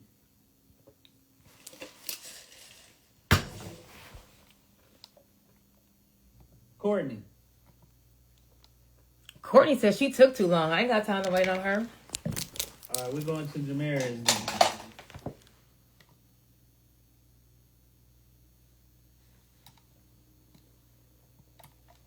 What's going on, Ms. Joy? How you doing? Hi, how are you? Doing pretty good. I'm out here in Houston, Texas. I have a single member LLC. I wanted to see far as with structure and possibly purchasing a lot. Should I be able to have my single member LLC as a parent company to purchase out that land itself, or have an extension? Are you asking if the LLC can purchase it on its own? Well, I'm sorry. I'm creating a holding company with the single member LLC that I have. Are you going to purchase the land outright, or are you going to get a mortgage on the land? It's complicated. I was going to get to that question as well, but this would be more so of this owner. He has a monkey on his back, and he's pretty much just trying to do a title transfer. And I'm just trying to. He didn't tell me if it's going to be a quick claim deed, but I'm assuming that it's a quick claim deed. He gave me all his tax information, etc. And I wanted to pretty much purchase that property or do a quick claim deed and transfer that debt to me to where I can be have my holding company paying off that loan itself and curate a construction loan and go forth from there for a building on it. So you're going to buy the property with money or no money? I'm gonna purchase it with money, with a hard money loan. But he wants it to be like a quick claim deed. He wants to transfer the debt into my LLC to where I can potentially purchase it with my LLC. Well, but you're getting the loan from him? Yeah, he's assuming the loan. So he's basically getting the deed transferred over to him with all the debt. Are there any other liens on this property? Have you checked the property out? I actually just got the email. I was explaining this to Mike earlier today. I was driving, but I just got the email. I'm looking at all of the information now. After this call, I'm gonna do more of my due diligence. Let me say something. You ready? Yes, ma'am. He has the monkey on his back right now, right? Yes. And so he's trying to get rid of this. Yes, ma'am. You need to pump your brakes. Mm-hmm. You need to go search. Does he owe anybody else? And there's a second lien, a second person on there. Because when someone has monkeys on their neck, a lot of times desperate people do desperate things, right? So there may be another hard money loan. There may be something else on there. You want to make sure the IRS, one of them payday loans, nobody is coming for him. Okay. So anyone that's giving you a deal that's too good to be true, normally going to come with 2 to 3 monkeys with that deal. Yes, ma'am. Okay. So if you do all your due diligence and there's nothing else attached to that lien, I mean, there's no one else having a first, second, third, fourth, because people can mark. And I will also look in the clerk courts. Is there any pending litigation against him or whatever is the entity that owns that property? So there may not be a judgment right now, but he may be in some pending litigation.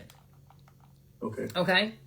So if that's the case, and if they're just going to give you if the hard money lender is okay with transferring that loan to you, then you would want to own the property in one entity that's not doing any kind of business elsewhere. Okay. Because the hard money loan it's a whole different ball game. You know what I'm saying? Like, they coming for theirs, right? So you want to make sure that is just separate. Yes, ma'am. All right, Dante. Hey, what up, Joy? It's me again. I heard you say earlier about you said a couple different insurance policies that we need to have. What was I know you said general liability, but what was the second and the third one? Errors and omissions, if you're doing any kind of services. Errors, ERRORS, like an error. Okay. And omissions. Omissions, okay. So a service-based provider would normally have that. A key man insurance policy. Key man. Okay, what's the key man about? The key man is going to be, so let's just say that you want to invest in your cousin, and your cousin he's a master chef, and he's going to start wings and things. He's going to design the menu, he's going to do everything, but you're going to put all the money up. If your cousin dies, how you going to get the business and you can't cook? Okay, I remember you saying it now. I got it now. And then business loss or business interruption. So now you have wings and things that's open, but you have a robbery. And they came in and took all the deep fryers. They took the stove. It's just sheetrock and cords hanging out the wall. It's going to take you about a good 3 to 6 months to have someone come in, fix everything, put the grills back, put the deep fryers. You can't do business during the remodel. So the business interruption or business loss insurance will pay you what you normally made that same month the year before while you're trying to get everything set up to be able to be back in business. Gotcha. Thank you very much. You're welcome. Big John.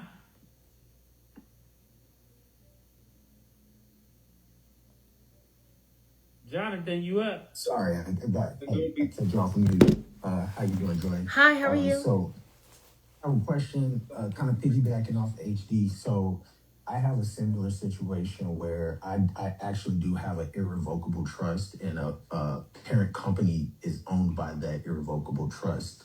And then when I'm a managing member of that LLC that is the parent company, just to protect my assets. If I were to start up a new business, I have other businesses under that parent company that pay in terms of through management fees that pays. And essentially that parent company is just holding all my assets for in the case I die, if that business keeps running. It doesn't do any funding, it doesn't do anything. Is the way I have that set up now not a good thing if I'm planning to start up a new business and like land development and stuff like that? No, you would just the parent company that you're a member of and the trust would just own the LLC that you're about to do for land development. So you have it set so where so that everything that the parent company owns will go to the trust upon your death, correct? Right. So then everything that you own needs to be owned by the parent company to keep everything going to the trust upon your death. Right. So I guess where I was getting a little worried is I've never pierced the veil or anything like that. Where I was getting worried is if they were to come after this newly developed LLC. Oh, that aspect. Okay. Even though the only way that parent company receives assets is through management fees, what you could still be impacted. What you could do is have another parent company. So you know how my other guy had all that stuff going on. Like, well, why you got all these entities? What you doing? It don't make no sense. You doing all this. Well, they set it up like that to minimize the risk. So here's your trust. And then you said you have a parent company. Mm-hmm. And then you said your parent company. Now, come on, Joey. Can you spell? You said that your parent company is going to own how many different LLCs? It's right now it's 4. Okay. But now you want to go into a more high risk industry with this real estate. So I would, just to minimize your risk, I would form another parent company.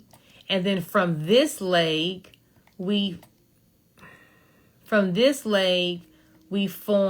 the real estate.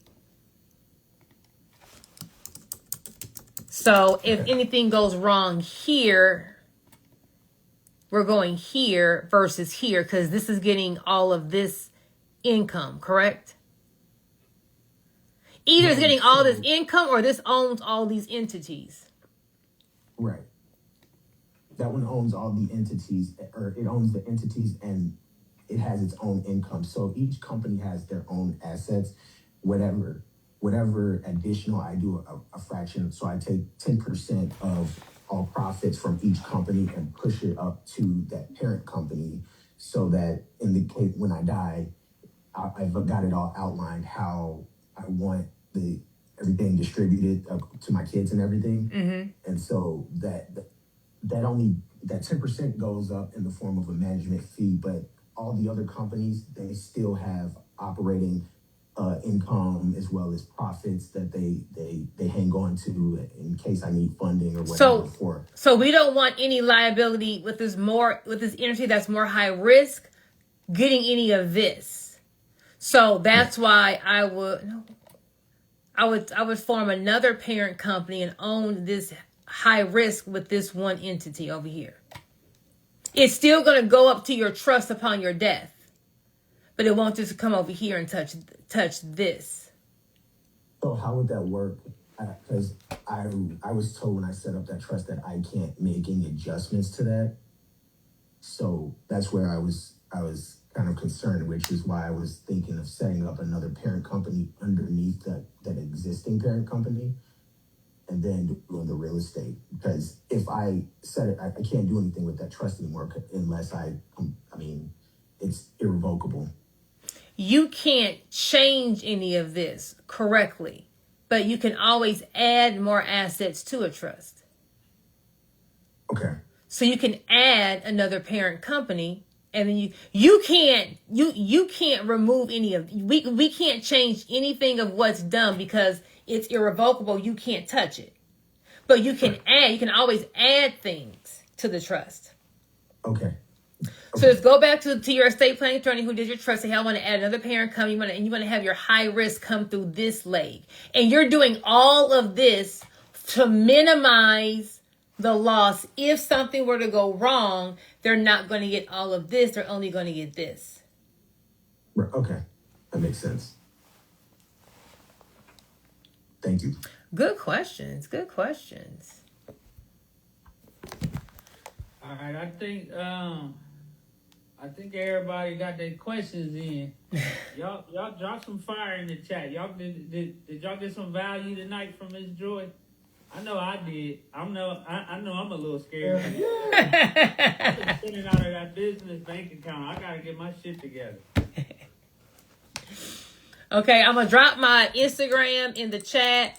I always give out, different nuggets, different tidbits. Make sure though that you guys are following all these rules because something is going to happen. And when it does, you want to make sure that we don't have the monkey, that you can sleep well at night. Okay? Yep. Drop the ticket to that challenge too. I'm gonna say it again. I don't like when people come in here and try to sell shit to my people. I like people to give value. This right here is something you want to buy into, though. I'm telling y'all that right now. This is something y'all want to buy into. 100%. So here, I drop the link. Yeah, make sure everybody sign up. How much is the tickets? They need to get the VIP for $297. All right. $297. I'm buying that Friday. Come on. And y'all can put it on Afterpay. Yeah. Hey, Joy, I greatly appreciate you. And I know you probably stayed longer than anticipated, but man, I appreciate you. Oh, thank you. Thank you for having me. All this kind of stuff. So I hope to see everybody at the challenge. I know I probably won't be there for the full 5 days, but I'm focusing on the who and not the how. So just give me the offer. Gotcha. All right, everyone have a good night. All right, bet. Bye. All right, thank you. Okay, y'all. Y'all need to stop playing. Y'all need to get in this 5-day business challenge. You guys need to... Where's my light? Y'all need to make sure that our businesses are protected, that they are set up correctly, that we know how to market our business. This is cute. That we know how to protect our assets because something will happen. We know how to go get some free money for our business grants. So I am having a 5-day business challenge starting on Monday. Someone type in the comments Monday. Where's TikTok? If you're on TikTok, you want to click the link in my bio and scroll down to business challenge. If you're on Instagram, you can comment the word challenge. If you're on TikTok, you can DM me. Look at this pimple, y'all. You can DM me the word challenge. And a link will be sent to you. So Instagram, you can comment in the comments, challenge. TikTok, you have to message me the word challenge, or both y'all can click the link in my bio, go to my website and scroll down to challenge tickets. Listen here. The challenge is going to change your life. 5 days of live mentorship with me, going over business structure, business grants, marketing, how to use AI, how to use AI to kill it in marketing. I see you win mobile notary. What else going over? Business funding, business taxes for the real money. Who in here needs me? I need $500,000. I'm trying to get some property.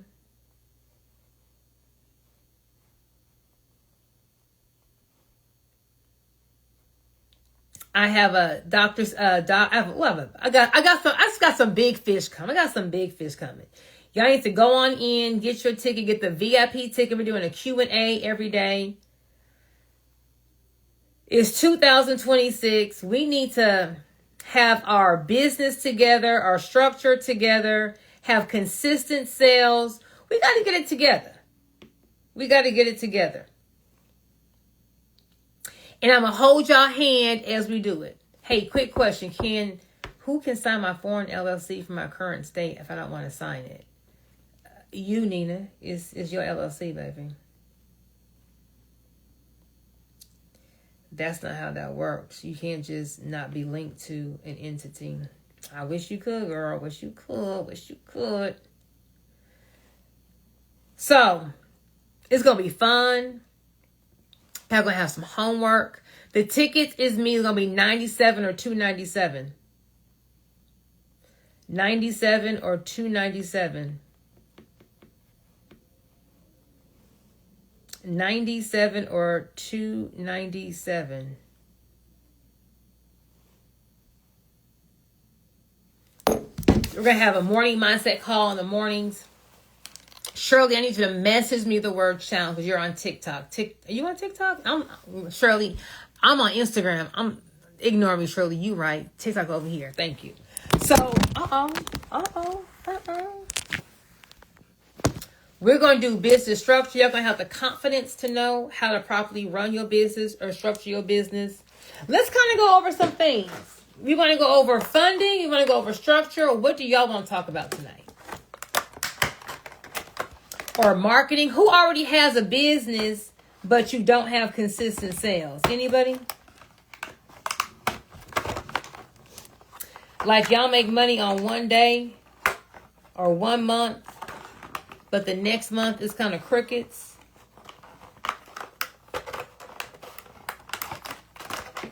and you done hop in everyone's funding class trying to get funding, and then you get the money, and hold on, who got an issue? Hold on, who's this?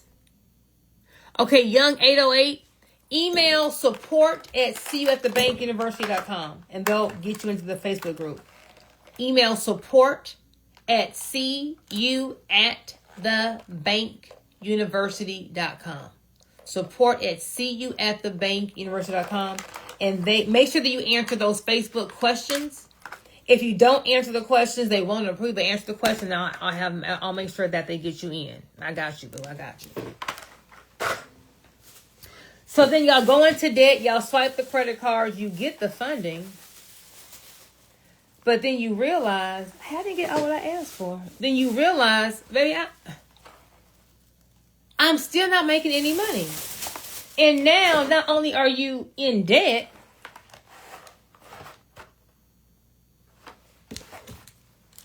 you're at the same place that you started. So if you already have your business, but you're not making consistent sales, you need marketing. Okay, you need marketing. And here's the thing with marketing. Everybody wants to be in a business, but nobody wants to sell. It's kind of like, well, how are we going to do that? So give me a me in the comments if today you got a text from Fashion Nova. Just give me a me in the comments. Give me a me in the comments if, as you was on Instagram or as you was driving down the street, you saw a billboard for McDonald's, for Chick-fil-A, for Target. Give me a me in the comments if you saw an Amazon truck in your neighborhood. That's all mapped out, decked out.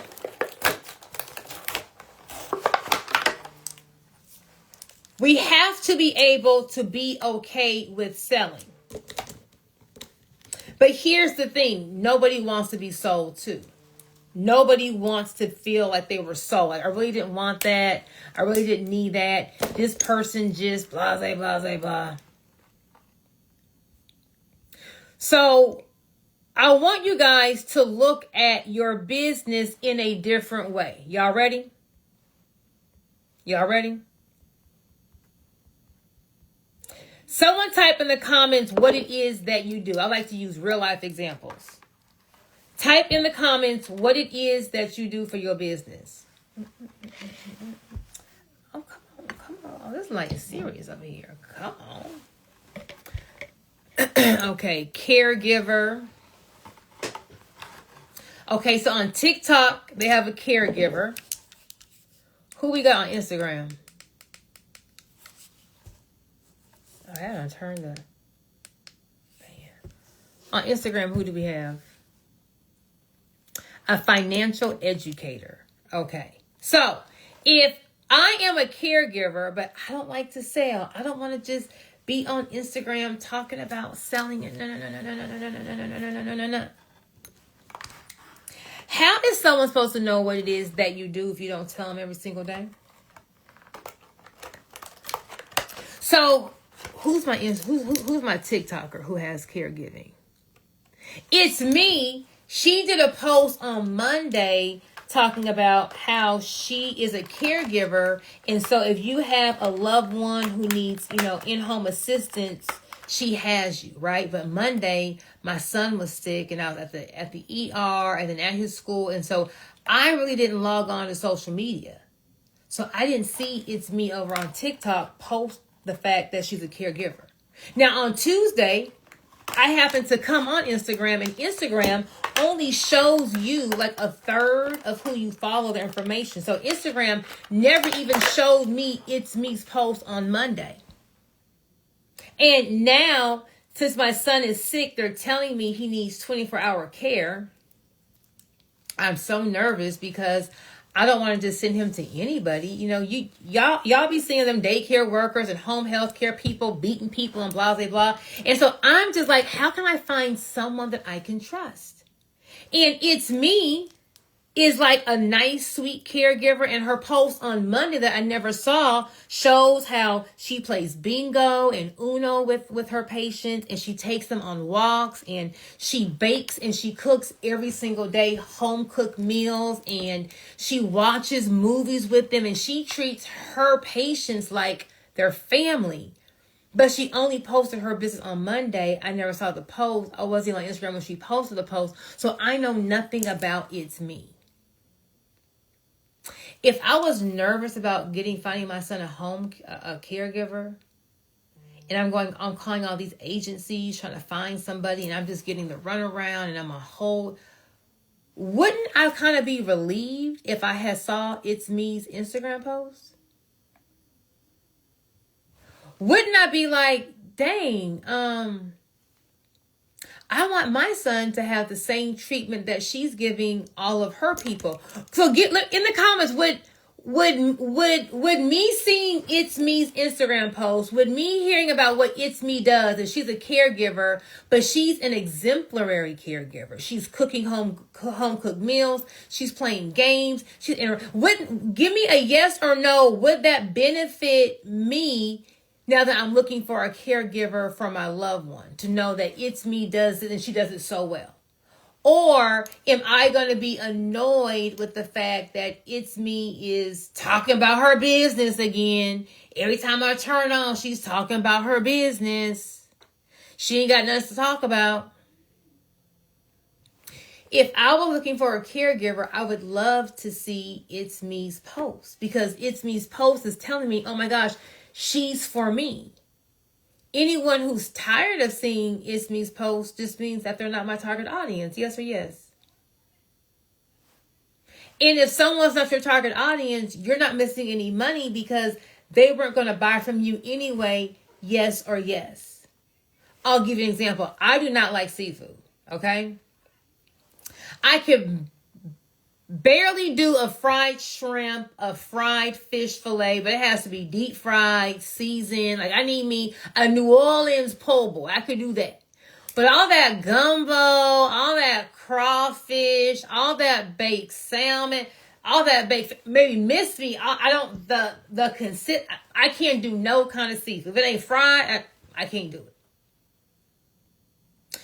If Captain D's, if they still around, I don't know, was having a sale on all their salmon, on their gumbo and salmon platters, I don't care how many ads Captain D's runs, I'm not going to push on them because I don't like seafood. Is Captain D's missing out on any money because I'm ignoring their ads? No, because I'm not Captain D's target audience. Captain D is only trying to get who their target audience is. So the first thing in marketing or in selling is we're not selling anything. All we're doing is letting people know that, hey, we solve this problem. Hey, we provide this solution. If you have this problem or need this solution, you need to come get with me. If they aren't worried about you, we aren't worried about them because that's not your person anyway. You haven't lost anything. Are y'all picking up what I'm putting down, yes or yes, before I go on? Are y'all picking up what I'm putting down, yes or yes? Thank you, It's Me. So number one in selling, without being salesy, you want to always let people know what you're doing. Is Fashion Nova going to text you every day telling you about their sale? Is Fashion Nova going to text you, hey girl, you was shopping, you had some stuff in the cart, but you didn't click purchase, so we're going to show you what you left in your cart to remind you what to get. You cannot go on the freeway and not see a billboard for a major billion-dollar company, Walmart, Sam's Club, McDonald's, Chick-fil-A. You're going to see it. You cannot turn on your TV and not see a commercial from a major billion-dollar company. Well, if they are talking about their business all day, every day, how come you aren't talking about yours? Do you think we need to market less than McDonald's or more than McDonald's? Do you think you should be marketing less than Fashion Nova or more than Fashion Nova? Because once you understand that the people who don't like you going to talk about you anyway, whether you market once a day or you market 10 times a day, you'll realize I don't care what they say because they're not my target audience. So, if you already have a business, you're not making consistent sales, you don't have a funding problem, you 9.9 out of 10 times have a marketing problem, and we need to, number one, talk about our business every single day. If I talk about it every single day, I'm going to sound like salesy. I'm going to sound like, Well, aren't you in business to sell? Don't you want people to know that you have this product or this service to offer them? So instead of making yourself feel like you sound salesy, I want to change your opinion as to what if you are helping people solve a problem. So for those of y'all who are just tuning in, hey, Joy, how y'all doing? You need to comment challenge. If you're on Instagram, TikTok, you need to message me the word challenge or click the link in my bio, go to my website and choose my 5-day business challenge. You need to get in my 5-day business challenge starting next week because I'm going to show you how to use AI to rev up your marketing to be able to go grab your target audience and bring them to your brick and mortar, to your website. So selling doesn't have to be salesy if we're, number one, talking to our target audience, but number two, if we are helping them with a problem. So how my example was earlier, before some of y'all logged in, I said, if I'm looking for a caregiver to watch over my grandmother, and I want someone who cooks home good meals and plays bingo with her and takes her to get her hair done and treats her like family, and it's me on TikTok is a caregiver, but she only posted what she did on Monday. She didn't want to post on Tuesday, Wednesday, or Thursday because she didn't want to sell anything. She doesn't want to seem salesy. And I'm on Instagram, I'm on Google, like trying to find a caregiver. I'm getting all these companies and these agencies and these answering machines and, blah, blah, blah. And I just don't know, am I listening to someone that's good or not? Like, how do I trust this person? Me not seeing it's me as a caregiver's ad from TikTok, is that hurting me or is it helping me? If I would have seen her ad, that would have helped relieve my problem. So the sooner that you understand that you aren't selling, you're solving problems. Because people buy solutions to problems. And you want to ask yourself, how many people out there have the same problem that your business solves? So what you're really doing, you're doing them a disservice by not talking about what you do, because you're allowing them to have a problem that you can solve, but they don't know about you because you hiding behind social media. I'm scared to post because I don't want to put my face out there, and I don't like how I look, and I don't like how I sound. So no. Have you ever been sick?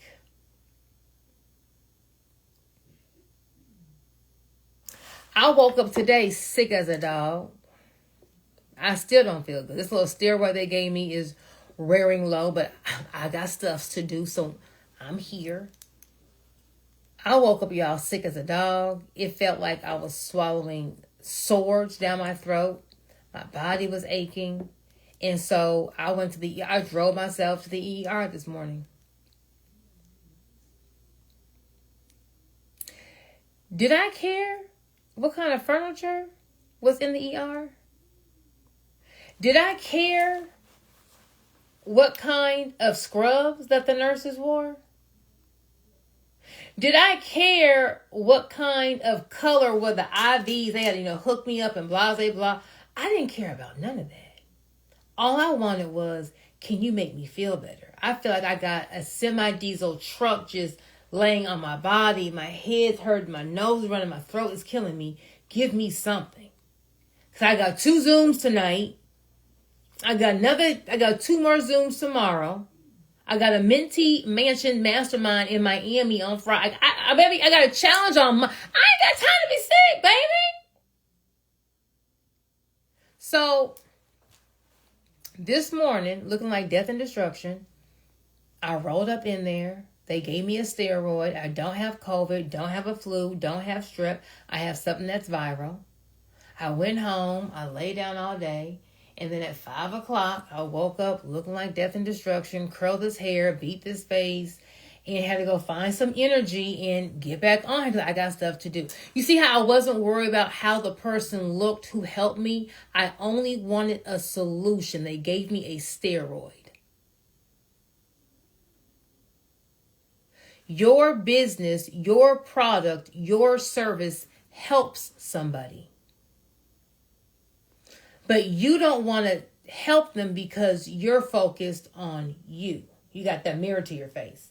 I don't like how I sound. My house isn't aesthetic. My hair isn't fit. Am I talking to anybody? Is anybody talk yourself out of money? Like you so focused on you so focused on your insecurities. You're focusing on what people aren't even worried about. I could even tell you what the doctor looked like. Baby, give me something. Please and thank you. So I want you to change your mindset from, I don't want to sound salesy. I don't know how to sell. I don't want to just keep talking about my business. I want you to change your mindset to, someone out here needs you. Someone out here their life would improve if they had the solution to their problem. And so your job is, you need to make sure that they know what it is that you sell or that you provide that provides a solution to their problem, because everybody buys solutions to problems. Now, someone's going to say, well, I don't know if my business solves a problem. Every business solves a problem. The problem does not have to be life or death. I'll give you an example. Anyone on here ever heard of Fashion Nova? If you haven't, Fashion Nova is one of the largest online boutiques. And if you got you $100, you can either get you a good outfit and maybe 2, depending on what kind of coupon code you got. And so if I had a date, if I had a speaking engagement, if I had somewhere to go, I'll be in Miami this weekend. I got somewhere to go and I need me an outfit for under $100. I know I can go on Fashion Nova. And with that 1-day shipping, I could probably get the whole thing for under $100, if not no more than $150.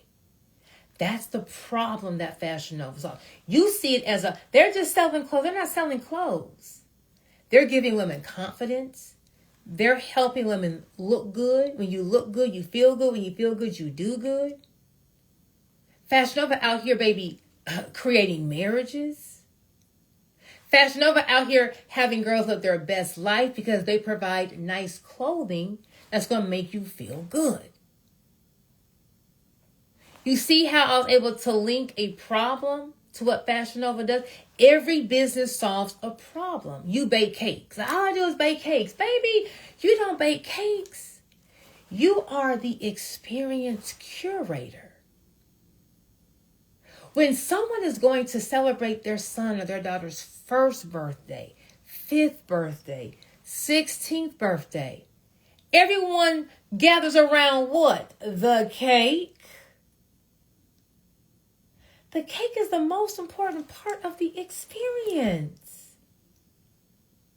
Now they have an option.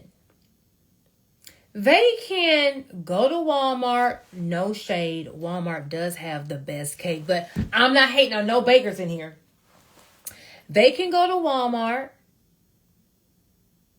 and they can go get them a little basic sheet cake with a little basic decorations that everybody gonna have. Or If you talked about your cake design business, they could walk in with a unique cake that tastes good, and everyone's going to be saying, oh my gosh, the cake is adorable. Oh my gosh, where'd you get the cake? Oh my gosh, I want my son to have a cake like that. Oh my God. And maybe now you aren't just baking cakes, you are creating experiences. You are having parents enjoy the celebration of their child. Because not everyone's talking about, baby, so-and-so had the bomb cake and did. So you want to look at what you're doing as you're helping people. Okay, so now that we know we're helping people, now that we know that people have this problem, if we don't tell them, they're going to keep going down this lane of having this problem, although we're holding the solution. Do you feel like you're selling, or do you now feel like you're just helping people? Let me know in the comments.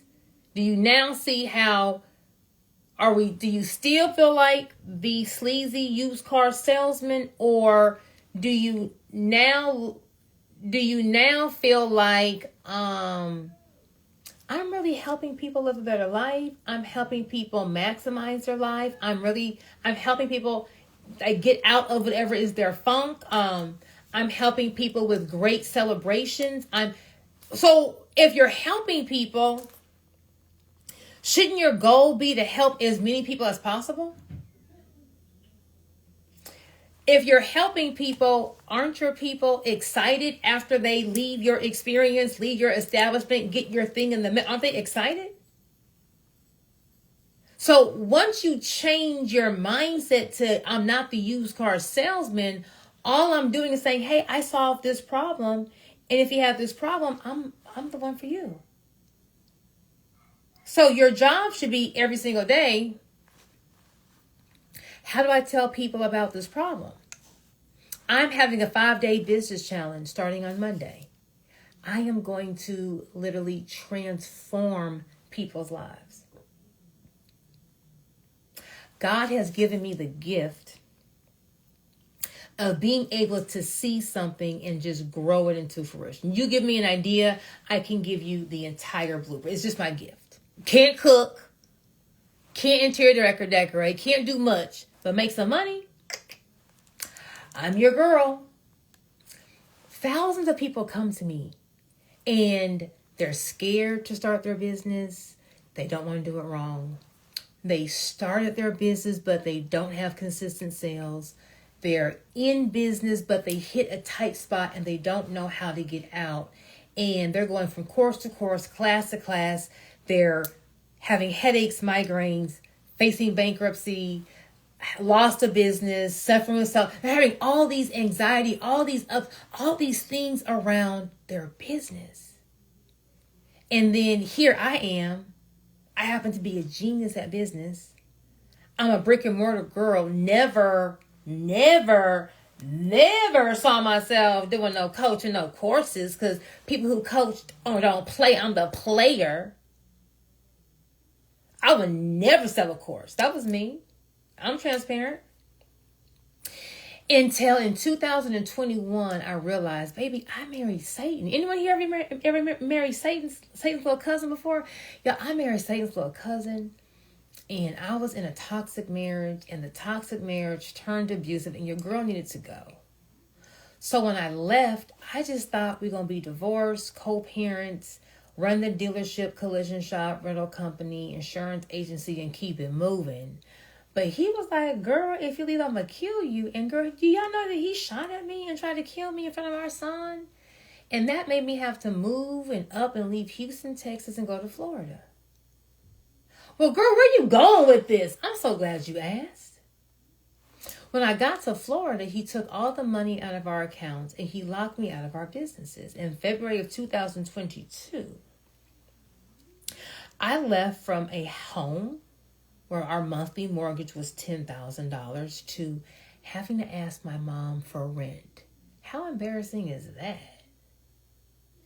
And so February of 2022 was my darkest time.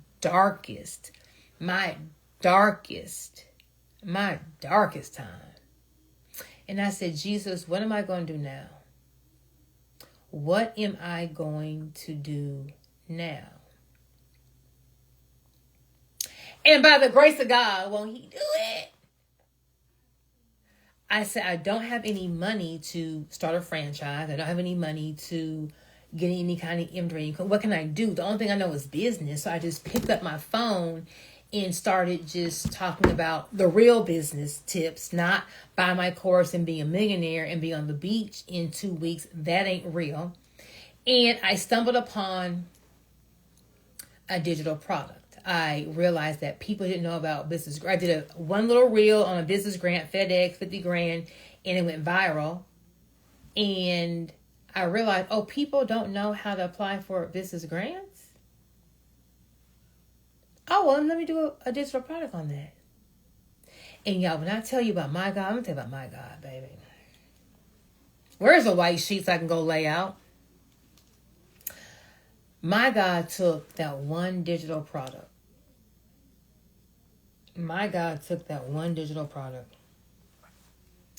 And he just blessed me with it.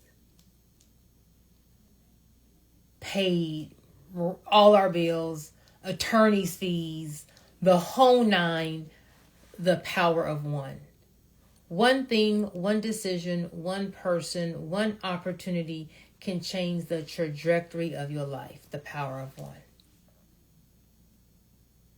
And so by default, by happenstance, or we can say by God's purpose, I then pivoted from being a brick and mortar girl.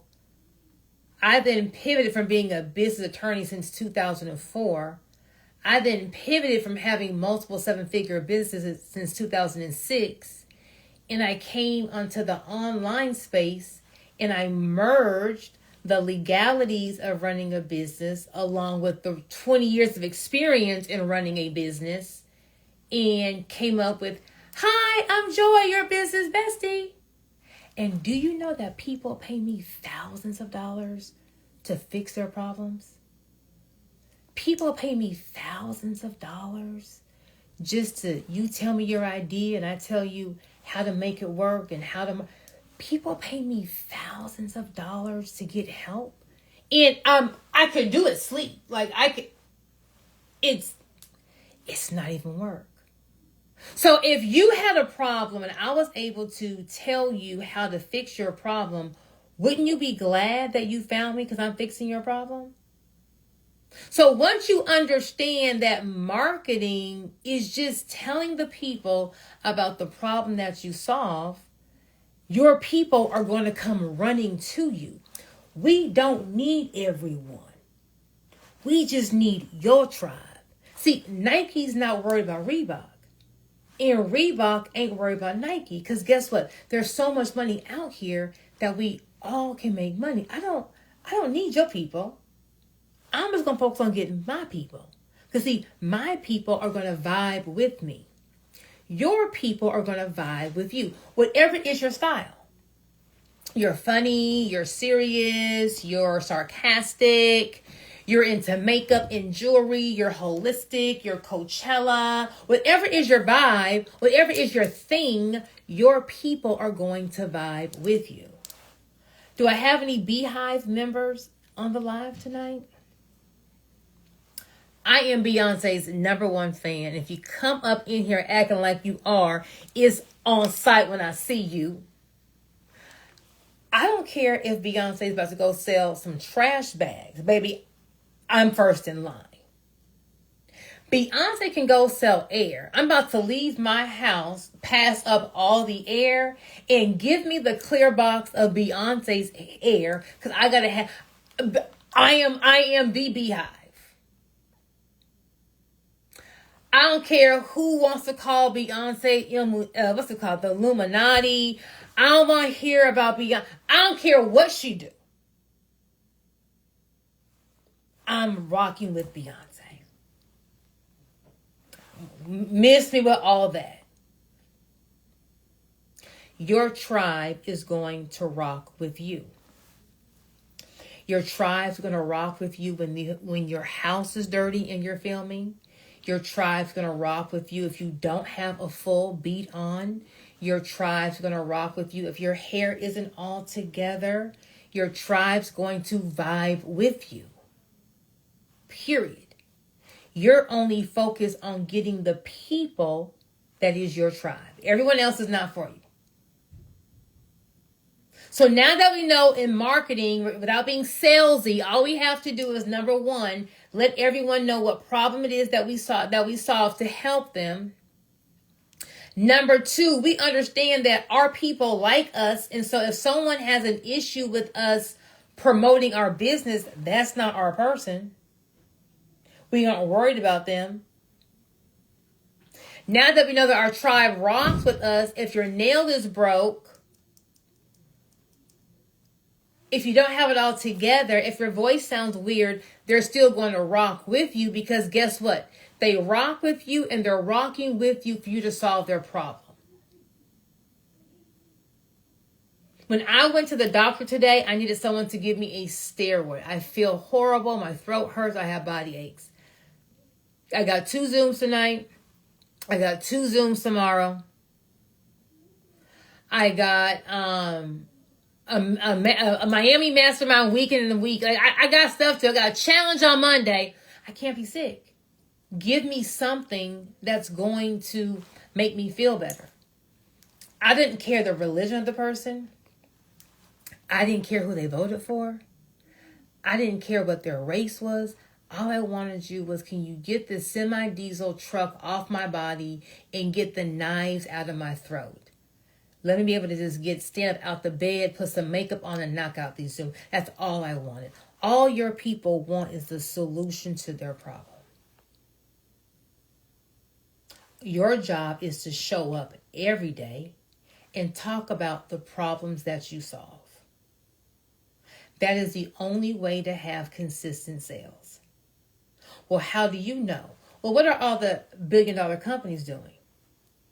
Texting you, Fashion Nova, billboarding you, McDonald's, Chick-fil-A.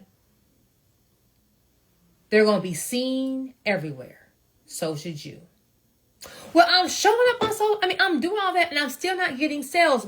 Y'all are asking so many good questions. If y'all pick it up what I'm putting down tonight and you're on TikTok, I need you to message me the word challenge. And Instagram, I need you to just type the word challenge. Or both of y'all can click the link in my bio, go to my website, and you want to click Joy Hunt ESJ is not my page. I have 99,000 TikTok followers. Check the followers. I got fake pages. It's me. You cannot comment challenge. You got to mess me the word challenge. And so you want to make sure that you click link in my bio. Thank you, TikTok. And click my website and scroll down to my 5-day business challenge. Because I'm about to change some lives. Go to my link in my bio. Pick my website. And you want to scroll up to 5-day business challenge. 5-day business challenge. 5-day business challenge. Okay. Now that we know we got to show up every single day, we got to talk about the problem that we solve. We're not a salesperson. We're helping people solve their problem, giving them solutions to make their life easier. What do you know what to say? Well, in my 5-day challenge, I'm going to teach you how to use AI to find out the real problems of your target audience. How can you find out what they're really struggling with? How can we find out what's keeping them up at night? How can we find out what's giving them anxiety, depression, what they're worrying about? But more importantly, how do we find out the solutions that they're willing to pay for? Well, why I gotta know all that? All I'm doing is selling a cake. Why I gotta do all that? All I'm doing is taxes. Why I gotta do all that? All I'm doing is hair. Why I gotta know all that? All I'm doing is... Because guess what? Unless you have invented something, 9.9 out of 10 times, whatever you was doing, 100 more people doing the same thing. You ain't doing nothing different. So if there's 100 other people doing the same thing that you doing, what makes you stand out? What makes them choose you over everyone else? What makes them stop on your post versus everyone else? With a small following, with not really being on Instagram. I am so glad you asked. You need to know what the problems are so you can mention the problems in your marketing, on your website, in your social media.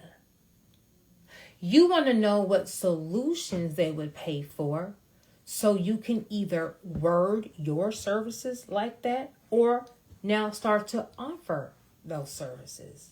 Well, girl, what you mean? I'll give you an example.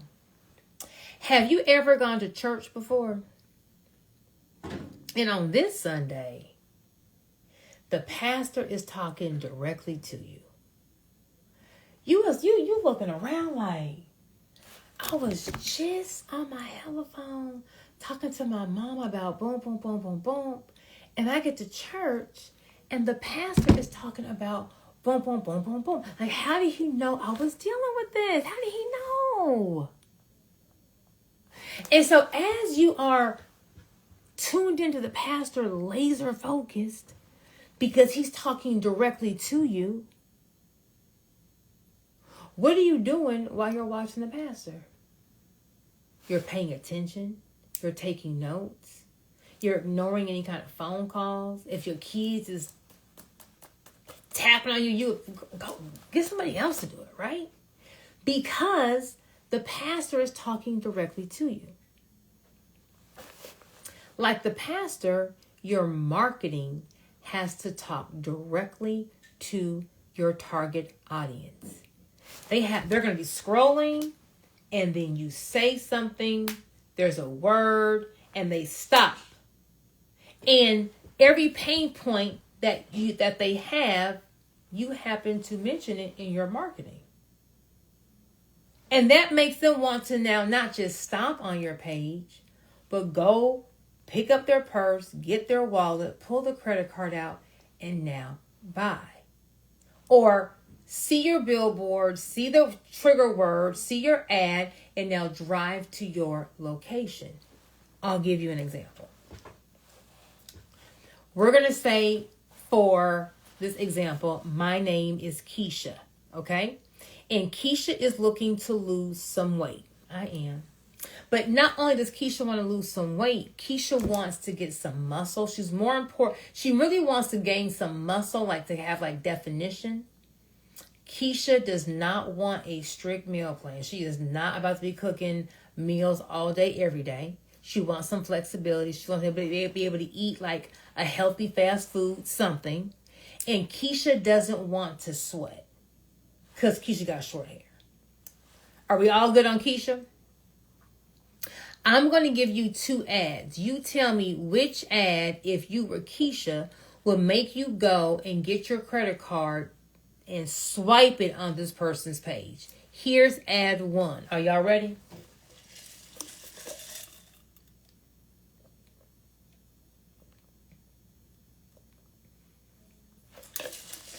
Okay. Hey, I'm Joy.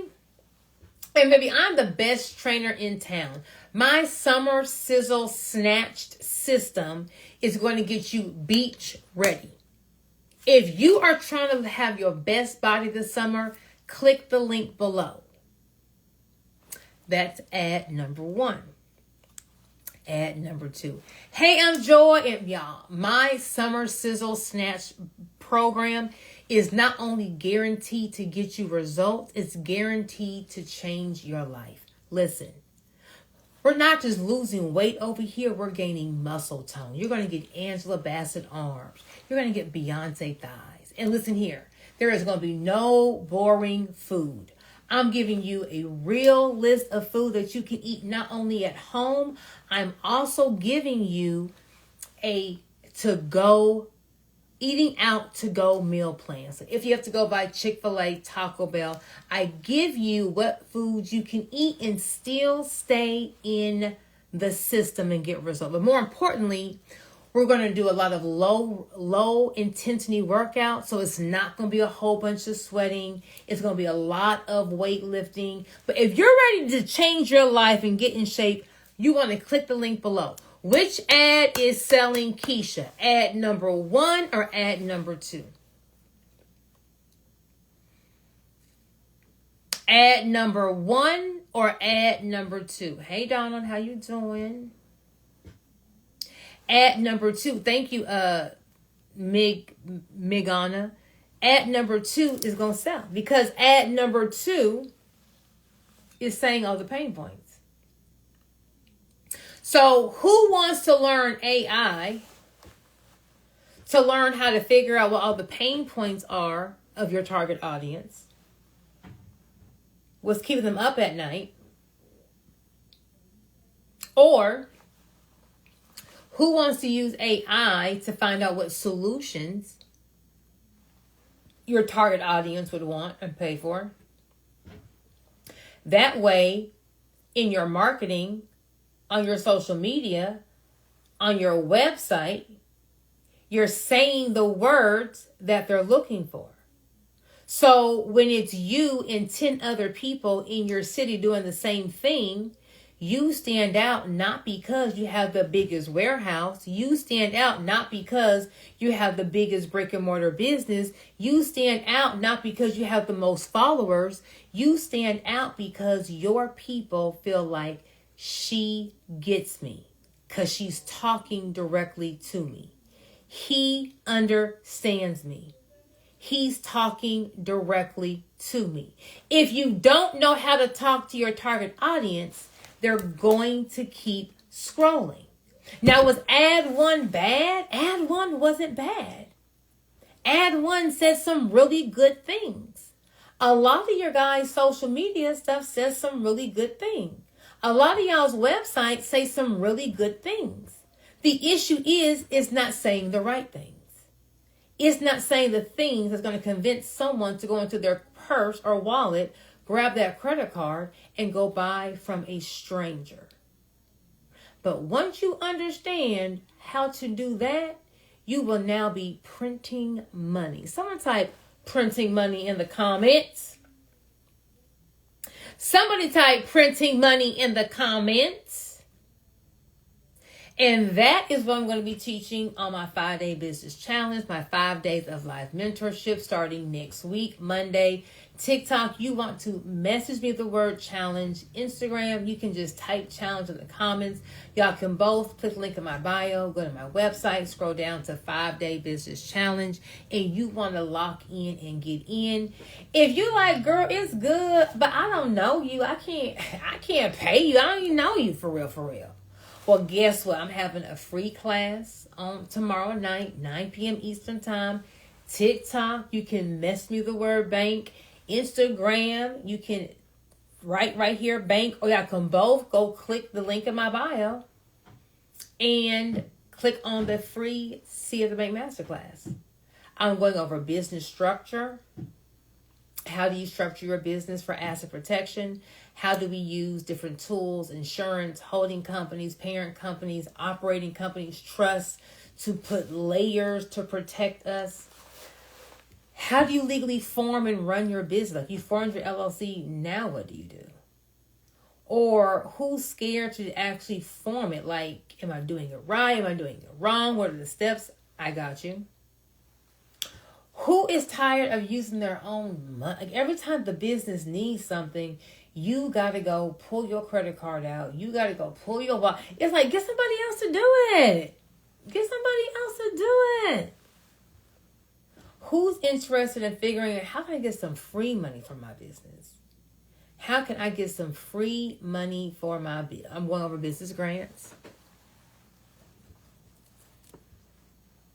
Who, if you were to get sick for 30 days, Can you tell your mortgage company, hey, Wells Fargo, listen here. I was sick. I was laid up. I didn't work. I don't feel good. Just take my February mortgage and just spread it over the life of the loan. Can anyone do that? If your child were to get sick and you had to go spend 3 weeks at a different hospital and you really couldn't work, could you tell your car note, hey, Lexus, listen here, I just don't got it this month, okay? I'm going to just double pay next month. Can anyone do that? Or are they going to be like, baby, we don't care what you got going on. These bills is due. Or is there anyone on this live that can make money in their sleep? Like, I don't have to go clock in anywhere. I don't have to go do anything. I make money in the carpool lane. I make money in my sleep. I make money when I'm shopping for Sephora. You want to have what's called a digital product. Like I said earlier, digital products really changed my life, changed the game for me. And I told God, if you get me out this situation, my husband then tried to kill me, cheated on me, took all the money, took the business. All I have is me and my son. I don't know what you expect me to do. But whatever it is, give me the strength. And if you get me out of this hole that I'm in, I promise you, I would, number one, tell everyone it was of you. And number two, I would help as many people as possible. Let me tell you what my God did for me in 3 years. When I tell you I never dreamed of being where I am right now in life.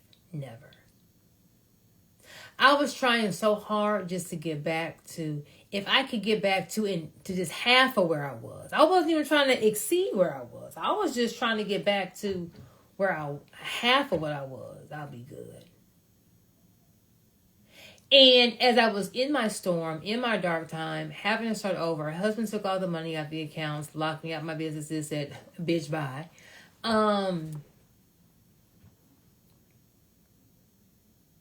I didn't have the resources I needed to build a business how I normally build a business. And I did not think I was going to get out. I'm going to be transparent. I did not think God was going to give me a second run. I did not think that life would ever be the same, not to mention life being better. What? And I just prayed if I could just keep everything afloat. Anyone just to pay the bills? Like, God, you can just give me just the bill money. I just need the bill money. Anyone just want the bill? Like, just give me the bill. I don't need nothing extra. Just give me the bill money. I literally prayed for God for bill money. Now, someone on here, there's going to be a first lady, I'm going to say, girl, why are you going to pay for this bill money? God is a God of abundance. God is a God of overflow. What you going to do just for bill money? And I remember February of 2022, I had to ask my mom to pay my rent. My money to pay my rent. I just need 30 days. Well, I guess technically 28. But I just need 30 days of just lock myself in this little office, create something, try to sell something online. But I just need 30 days of not being, just knowing that my bills are, I got 30 days to make something shake, right? And I had just bought my mom a car in July or August of that year. I was the finance person in my family. So it's very embarrassing when you're the person that always helped with the money, but now you're the one having to ask for money. And she paid my rent. And I said, God, if you get me out of this, I will tell everyone it was you. And I will tell everybody what you did and what to do. I was broke, busted, and disgusted. Mentally, emotionally. I was in fight or flight mode. I was in survival mode. I was doing for everybody, not doing for myself. I was existing. Anyone here existing? Anyone here just kind of going through the motions like, I'm good, but I'm not great. The lights is on, but I'm not in a home, a happy home. I got all these dreams and desires. Or baby, I've been in survival mode for so long, I don't even know how to dream. Like I am literally just existing. I was literally existing. I had stopped hanging out with friends. I was isolated. I just went through a lot. And I knew it was going to take me a long time just to get back, because I knew how long it took me to get there. But let me tell you about my God. But hold on, y'all. Let me get the white. Let me tell you about my God, baby. My God said, I got you. My God had me listening to YouTube videos. I'm listening to YouTube videos. See, God is going to align you with what he needs you to have.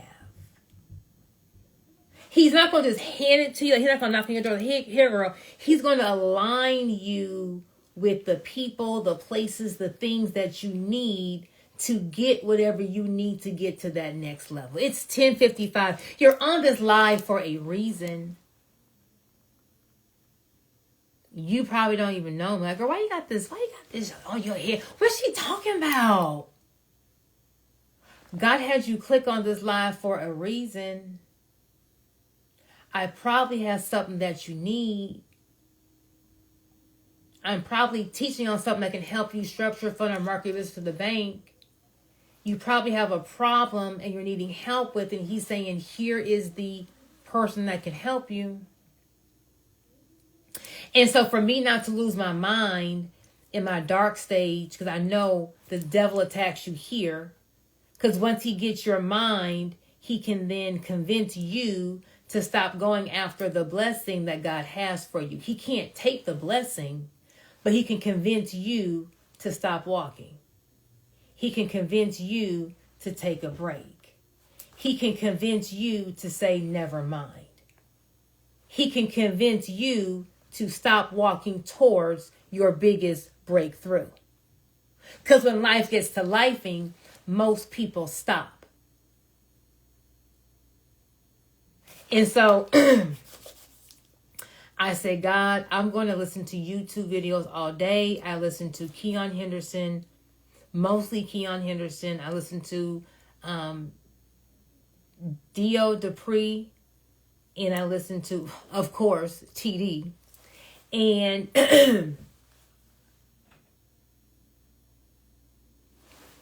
one message said, as I'm listening to YouTube, it said that TD said, when the storm comes and takes something from you, don't focus on what the storm took. He said, focus on what the storm left.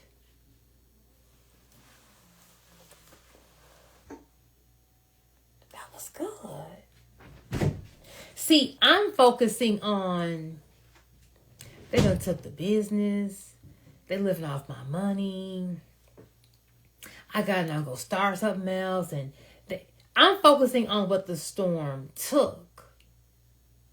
But TD said, focus on what the storm left. Just me getting that one little sermon changed my entire outlook. I'm in here, no wallpaper, none of these degrees on the walls. It was just white. These degrees in the garage collecting dust. It's just white. I was just trying to gather myself. And I said, well, I'll be darned. Focus on what the storm left, not took. How many of y'all going through a storm, been through a storm, just got out of a storm, and you still mad, you still stuck, you still focus on they got over on you, and they made you look stupid, and they did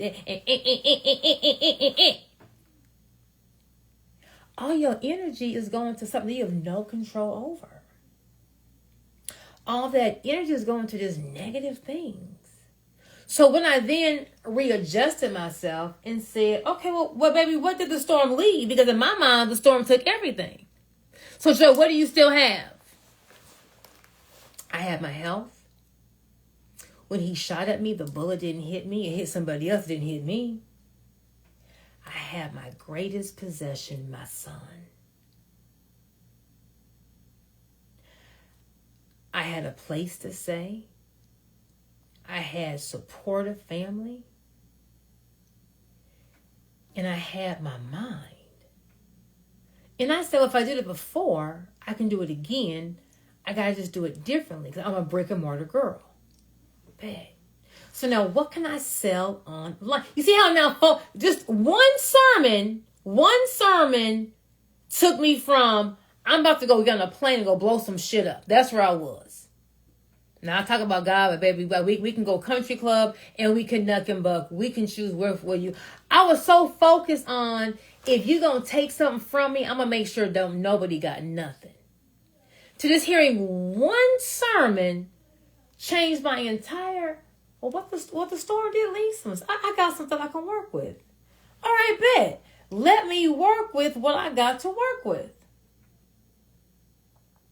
And y'all, do y'all know, by me focusing on what the storm left, my greatest gift is making money, starting businesses. I just picked up my phone and I thought I was going to take LegalZoom out. I thought I was going to be the LLC queen. And I'm starting doing LLC stuff.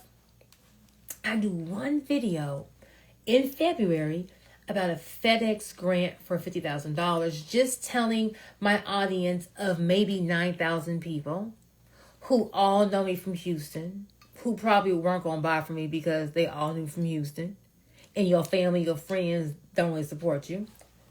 And the video just blew up. My DMs blew up. My comments, and that was God saying, ding, ding, ding, ding, ding, ding, ding, ding, ding. People don't know about business grants. What? They don't know about business grants. See, a lot of times, whatever is your gift, your purpose, your skill, you do it so easily, you think everyone can do it. But if anyone here is great at cooking, you think, oh, I just threw them this together, baby. I can't cook. So what you take for granted, some people would pay for. And so I said, okay, God, are you saying to do a digital product? Well, how do I do a digital product? So now I'm on YouTube University all night long for about 2 weeks trying to figure out how you make a landing page and a funnel and an ebook and a template and And it was ugly, but I got it out. The power of one. You see how God aligned me from a YouTube video to just doing a post on a business grant to the post going viral. I didn't make any money off the post, but I got the one idea I needed that was going to fund 6 figures in attorney's fees. That's how God works. He's not going to hand you the answer. No one's going to knock on your door and say, here's the $30,000 you need for your business. And here's the list of all the customers that are going to buy from you. And here's the name as to how you should call your business. And that's not how God works. How God works is, for some reason, you clicked on my face tonight because you was bored.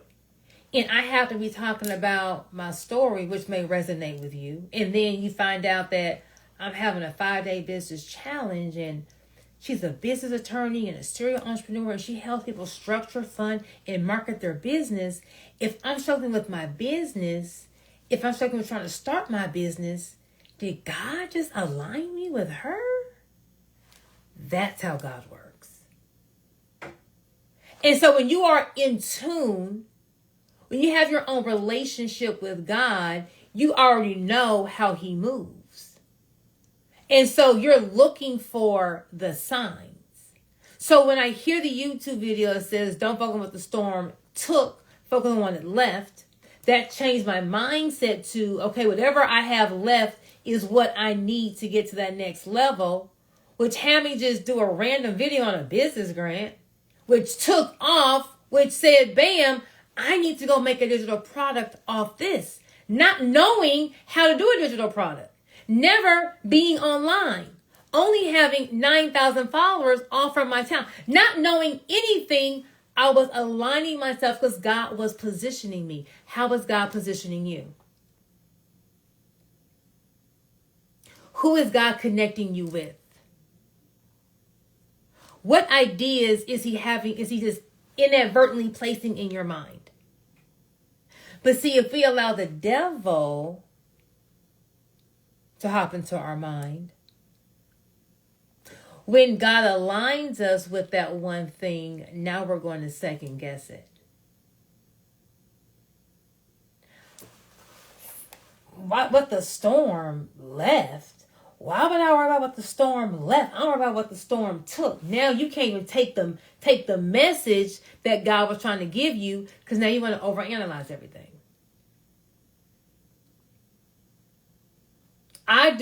If I did the video on business grants and it blew up, I could have said, well, that was a fluke. That was a one-time thing. I mean, yeah, they don't know about business grant, but there's all these people out there already talking about grants. So why would I do a bundle on grants if there's other people doing it? The same reason when you go to the grocery store and you go down the bread aisle, there's more than one little loaf of bread. There's more than one brand of bread. They've got about 50 of them. That's why. Yours is different. Yours is unique. Yours is better for your target audience. So when you're in alignment, God just pushes you to the people, to the opportunities, to the things that you need. And slowly but surely, he's directing you as to where you're going to go. You don't have all of the playbook. You don't have all of the blueprint. You don't have all of the plans. Sometimes God's plan is a step by step. Is a how to get from A to B, not A to Z.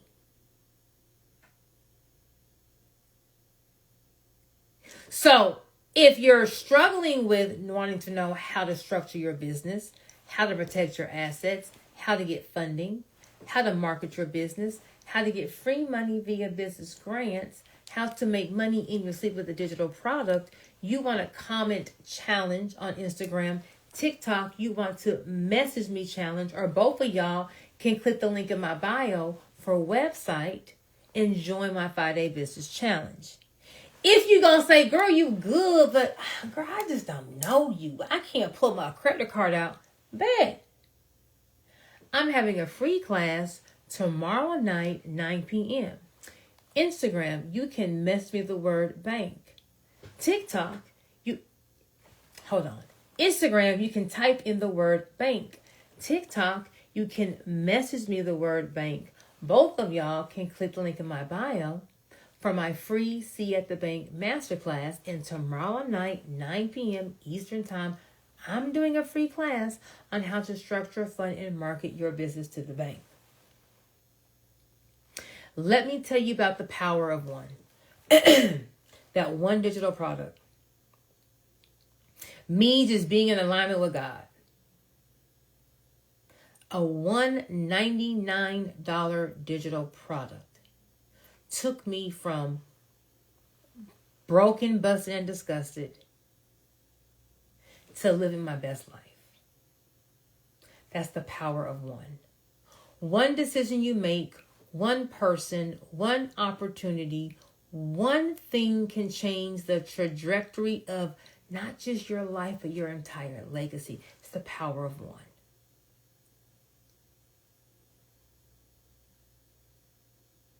So the only reason why I'm even on TikTok or Instagram talking to you is because in 2022, my husband kicked me out of our business, locked me out, took all the money out my accounts.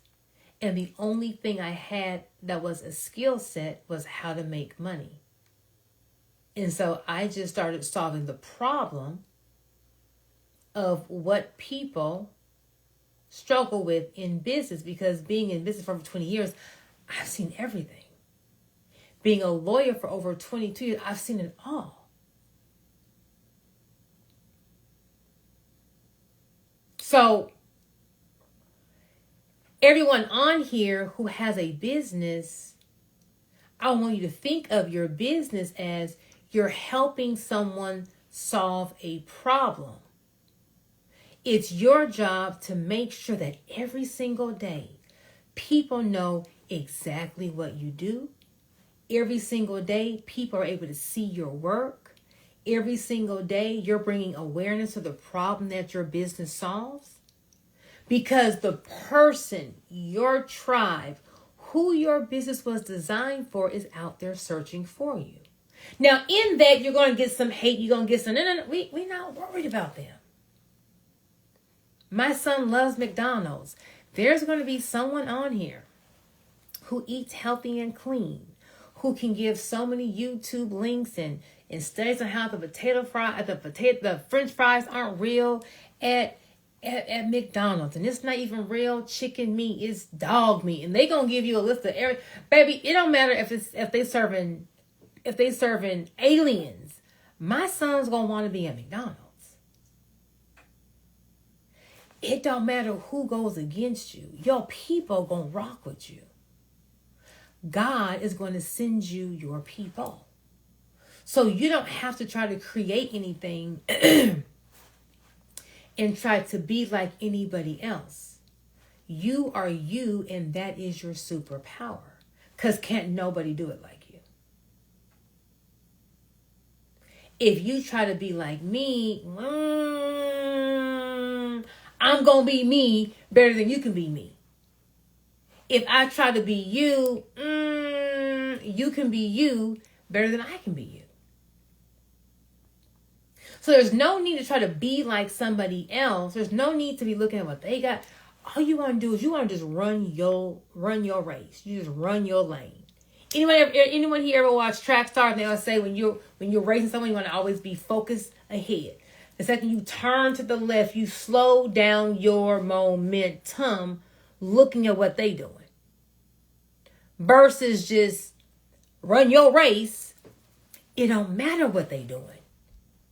It don't matter if they're ahead of you. You're running your race. It don't matter if they're on third base and you're at first base. You're running your race. You're only focused on you. And when you focus on you, you become better. When you focus on you, you become stronger. When you focus on you, you become wiser. And guess what?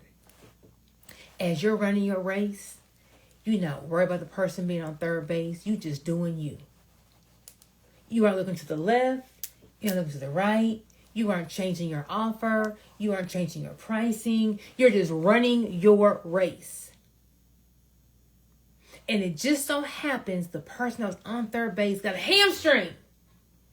And now he is limping, trying to make it home.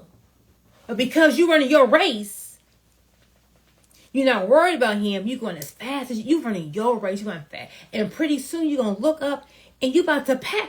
And I thought he had been home. I thought he was been home. He been about. How am I catching up to him? How am I surpassing him? Because you're running your race. Because what God has for you, God has for you. I don't care who's out there. Whatever God has for you is for you. Can't nobody take it. So, that is my 2 cents on marketing. If you need help on learning how to market your business, how can you use AI to figure out the problems that your target audience has? What's keeping them up at night?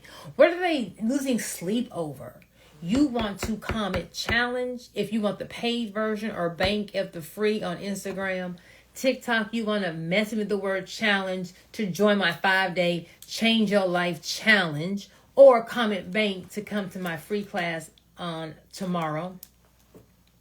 But if you want to learn how to say the words that make your target audience know she's talking to me, he gets me. If you want to learn how to use AI to find the solutions that your target audience would pay for, to help you come up with what to sell or what to call your product, TikTok, you want to message me. Don't comment bank TikTok. You got to message me the word bank or challenge Instagram, you can comment banker challenge. What I've realized in my 26 of years of experience is the business blueprint is the same.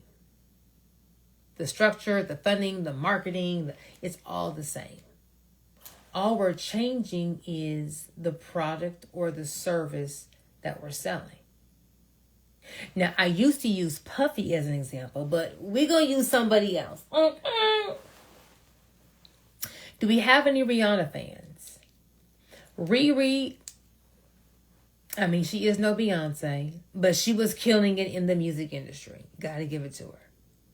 Then she ventured off into a Puma collaboration selling sneakers. Killed it. Then she ventured off into makeup with Fenty Beauty. Killed it, killing it, lights out, printing money. Then she went and got into lingerie. Then she went and got into loungewear, leisure wear, athletic wear. All different, now she's in skincare. All different types of industries, the same blueprint. Because once you get the blueprint, once you understand the skill set, once you get the business structure, the asset protection, how are we in compliance, how do we access grant money, how do we market, how do we scale, once you get the blueprint, now you can duplicate that for all the other businesses that you have. Look at that. Because it's the same blueprint. How you market, structure, and fund trucking is the same as how you do it for a hairstylist. We're just changing the product and our service. We're just changing the pain points that we're talking about. We're changing the solutions that we're solving, but the blueprint is the same. So not only are you going to get the blueprint next week in my 5-day business challenge, Instagram comment challenge, TikTok message challenge, you can both click the link in my bio, go to my website, scroll down to 5-day business challenge. Not only when you get the blueprint, but we can now duplicate the blueprint. We can now use the same blueprint on every single business that you currently own and every single business that you're about to own. Clock it, clock it, clock it. And so once you understand the blueprint, I call it printing money. I call it printing money. Because once you understand how to make money, you will never go without. The reason why my mom paid my rent February of 2022 after I left my toxic, abusive marriage, after my husband tried to kill me, and then he took all the money out of our accounts, and then he locked me out of our businesses like, bitch, what you gonna do now? But the one thing he couldn't take away was my business blueprint. I know how to make money. Once you have your blueprint, it doesn't... My dark time was my husband taking all the money out and trying to kill me and locking me out of my business. Someone on here going to go to work on Monday and the job going to be closed. Someone on here is filing for bankruptcy because they just made a wrong turn and couldn't turn that bad boy around. Someone on here is going to be suffering with a death, a loss, or something that's going to just take them out and they lose their business. Bad things happen to good people all the time. The difference is if you have the blueprint, if you understand how to redo this thing, how to dust yourself off, get back up in the game and do it again because you have a system, what you need to do, you'll never be broke. My mama paid my rent February 2022. I asked God for rent money. Why would I ask a God of abundance for the basics? What kind of foolishness is that? And God gave me 3 times what I asked for. And that was me saying, okay, God, you're showing me a sign. This is my lane. Some of y'all on here just need a sign. Am I going down door 1, door 2? Lane A, lane B. Just show me a sign, God. Just show me a sign. And so once my mom paid my rent, I had 30 days to just stress free to just go make something shake. I said, I'm going to just sell my knowledge online. Like no one online is talking about everything I'm talking about. You may get one person talk about one subject matter, but all three, structure, funding, and marketing, and digital products, all four, and social media, five. No, ain't no one doing all five.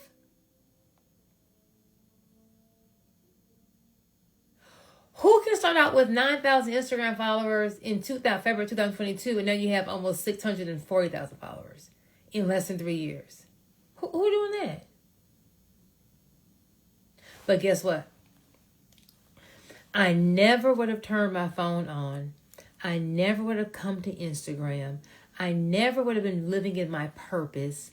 I never would have been solving problems that people have all the time if my husband didn't try to kill me, didn't catch him cheating with employees having affairs, and didn't lock me out my business.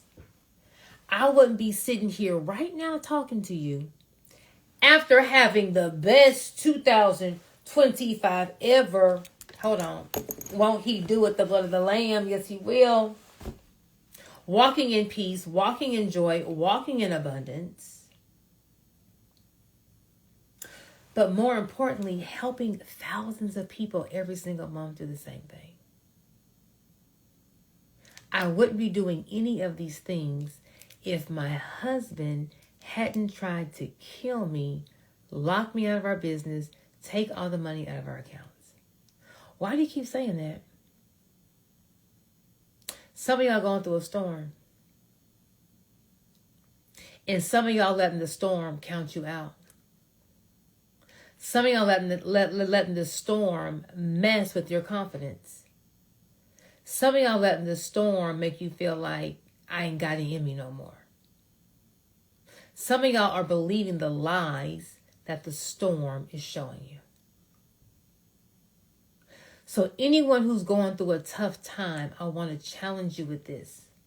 What if God created the storm for a reason?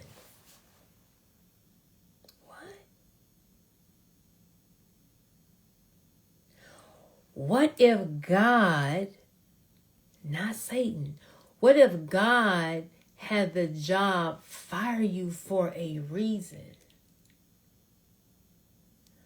What if God had the house foreclosed on for a reason? What if God had the business partner steal the money, take the idea, leave you with the debt, cause you to file bankruptcy for a reason? What if God had your best friend betray you and walk out of your life for a reason? And what if the pain, the sorrow, and the trauma that you went through or currently going through in the storm, what if I were to tell you the reason God is taking you the long way, the reason why he's taking you through all the ups and downs, all the lakes and valleys, he didn't get on the freeway, he didn't use his toll tag. What if he's doing it because he knows as he's dragging you through the storm, as it's beating you up, it's making you stronger. It's making you wiser. It's toughening up your skin. Because maybe God has you go through the storm because you asked God for something. And the blessing is on the other side of the storm. But if he gave you the blessing now, number one, the blessing wouldn't be a blessing. It would be a burden Because right now, you're not ready to handle the weight that comes with the blessing. So I need to strengthen you. I need to make you a little bit more resilient. I need to give you some kind of life lesson, some experience. So when I give you what you ask for, you can carry the weight or carry the burden that comes with the blessing. See, every blessing comes with a burden. If you go in the lottery right now, in your mind, you're going to think this is the best thing ever. If you won the lottery right now, your mind is going to all the things you about to buy, your dream home. You're already going to the positive. What you're not about to think about right now is how that number going to cut in half. That number that they flash across the screen go cut in half because you got to cut a check to the IRS. Baby, how did 50 million turn to 25 million so quickly? The who? The SRI what? Who is they? You're not thinking that the family members and your friends and everyone who knows you is about to have their hand out. You don't know that? And if you don't give them the money, if you don't pay all their bills, if you don't buy them the house, the car, invest in their business, if you don't do all that, they're going to leave you. So now, you thought winning the lottery was the best thing. Your blessing ended up becoming a burden. So for anyone who feels like, I've been in this dark season, I've been in this storm, I've been here for a long time. It's like things just keep getting, anyone ever been where things just keep getting worse? Like, when does the better part start? It's getting worse to worser to worsest. That's just God toughening you up because he's about to give you a but God blessing. Not a regular blessing, a but God blessing. Well, what's a but God blessing? Baby, I'm so glad you asked. A but God blessing is that you're about to walk into a season that you've never imagined. You're about to walk into a season of nothing but abundance. You're about to walk into a season where everything you touch turns to gold. You're about to walk into a season where everywhere you turn, someone's trying to help you, not take from you. You're about to walk into a season that everything you think of just sticks. It grows. It multiplies. It duplicates. You're about to walk into a season where you're tripping over. There's so much money and opportunity being thrown at you. You're tripping over it. And so when someone says, girl, how did you go from 9,000 Instagram followers to 631,000 in 3 years? What did you? And I say, girl, number God.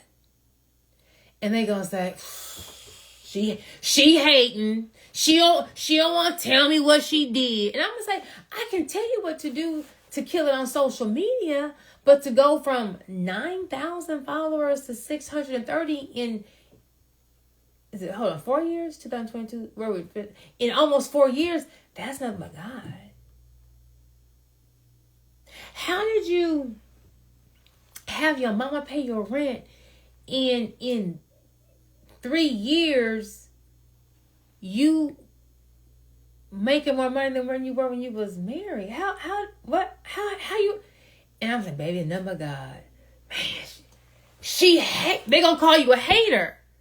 And you gonna be like, listen, I'm gonna tell you what I did, right? I can tell you what I did, but I know the increase. I know it wasn't my hands.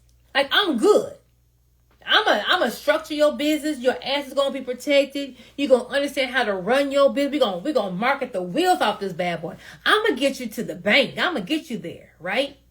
But making 7 figures in 12 months, God had that increase. See, you're going to have that but God blessing to where people going to think you lying. And you're going to listen here.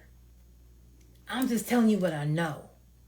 I know I didn't do this. I know I don't deserve to be here. I know I got that job and my resume wasn't qualified. I know I got this house. I wasn't qualified for this home. It just so happened my dream home, the people going through a divorce, they got to sell it ASAP. They sold it for $300,000 below the marketplace. Your loan officer just happened to approve you, even with that one delinquency on your credit. You know you shouldn't be in that house. You're going to say, girl, how you got that house? Girl, ain't nothing but God. And when he takes you through the dark season, the long way, not on the freeway, through all the ups and downs, all the valleys, all the nights crying, all the days doubting yourself, all the missed opportunities, all of the shit you had to survive.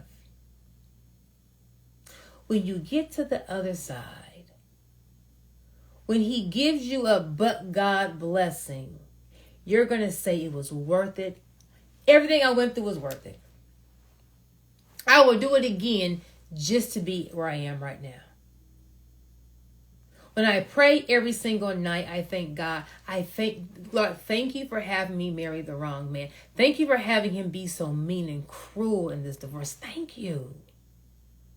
Because if someone would have told me your husband is going to sleep with employees, she is not my friend. She does not my husband.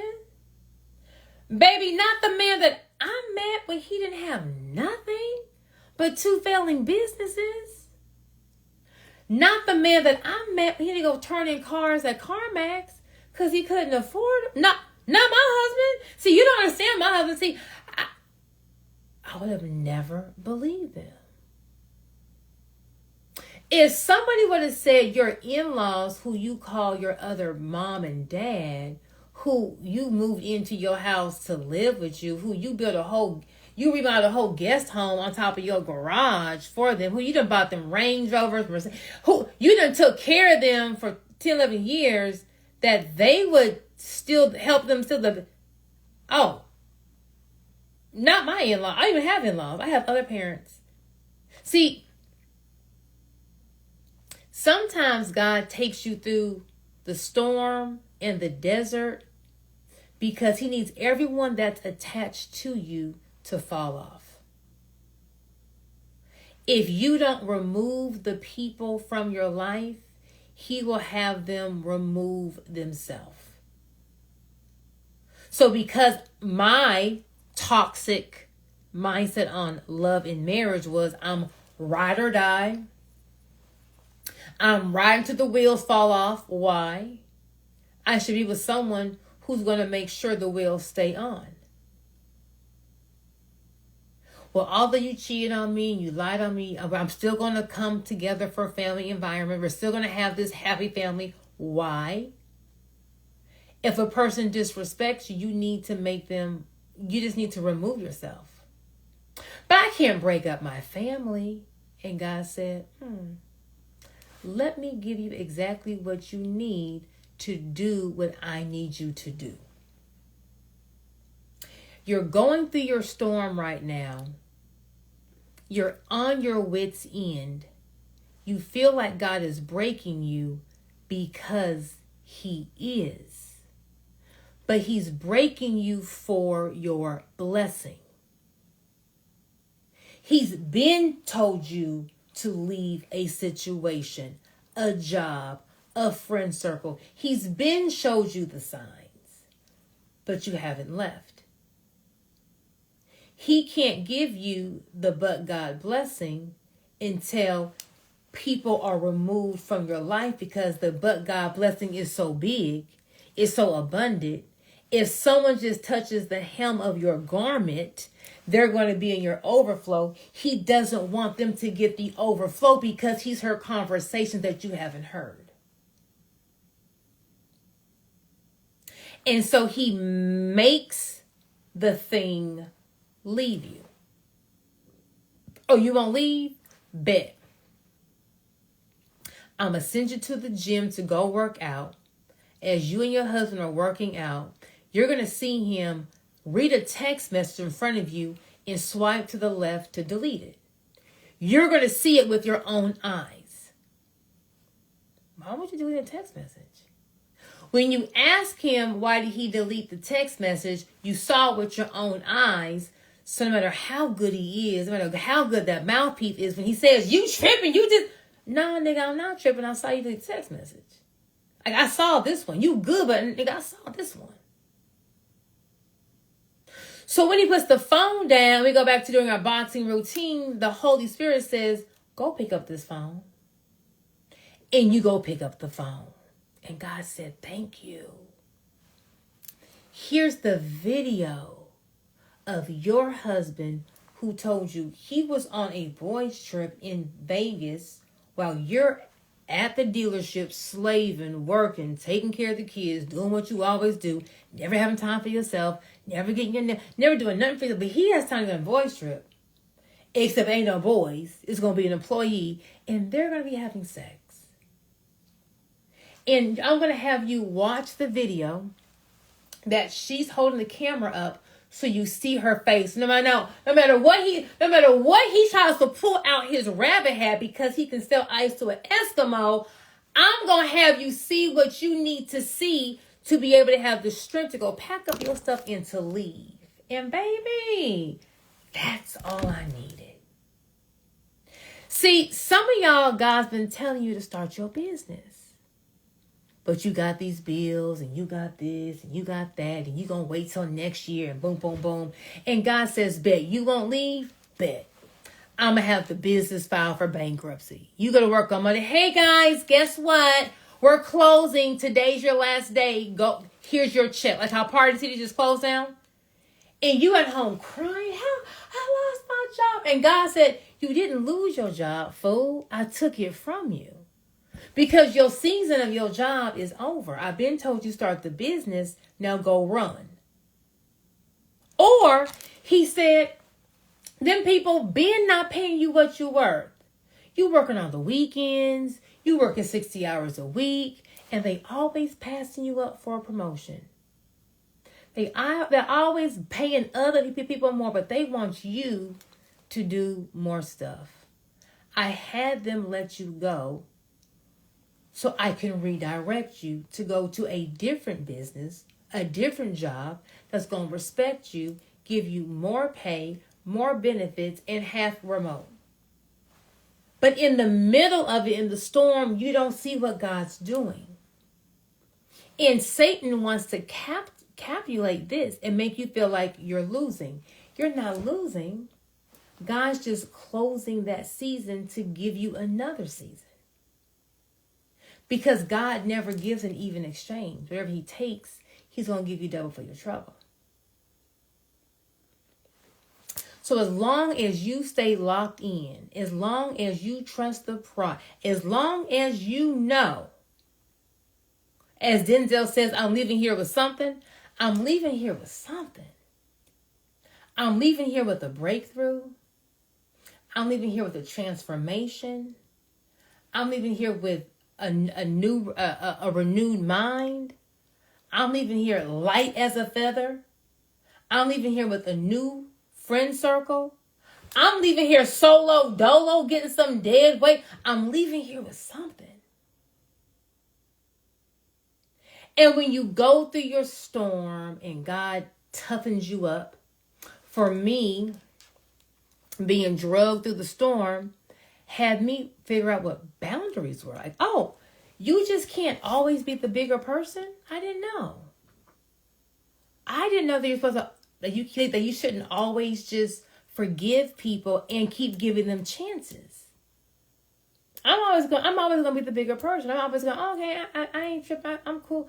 But if you're always being the bigger person and you don't realize that the other person that you're being the bigger person for never is being the bigger. It's not a give and take. It's not a reciprocal thing. It's just, you're just giving.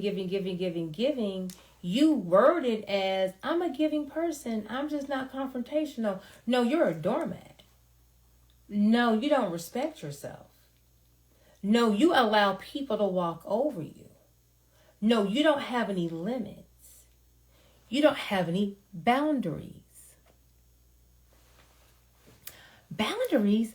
I thought boundaries were for bad people. How can the father of my son, I gotta have a boundary for him? Yes.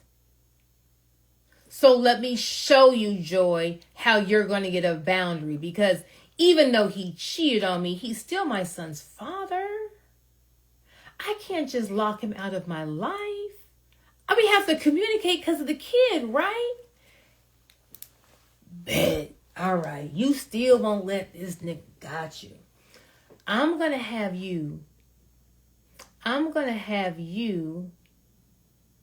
be in a meeting with this person that you feel like you've been through. See, I had the toxic thing of loyalty, all the time we've been together. He was wrong for cheating. I'm leaving him. But we can still be friends, and we can be business partners. Or maybe not friends, we can be business partners. Can you be a business partner with someone who cheated on you? Like, does that make sense? Like, you're about to be in business with a cheater. If he's going to cheat on you with a person, he's going to cheat on you with the money, right? But here I am. But we're already in this business together, so we're going to be business partners. And God was like, girl, all right. Got another one. I got something that's going to make you leave for real, for real. I'm going to have him try to kill you. What? Did this nigga just pull a gun out on me for no reason and shoot at me in front of our son? Am I running down the 59 feeder on Fountview calling 911? What in the world? I packed my stuff and I moved out the house. Maybe God's saying, I got to pack up my stuff and move out the state. I didn't see this one. I thought I was going to be at the Four Seasons, just relaxing, getting massages, just trying to, heal and be. And God said, baby, you better pack up again and go to a whole new state. What? Whole new state? All right, God, well, I'm over here.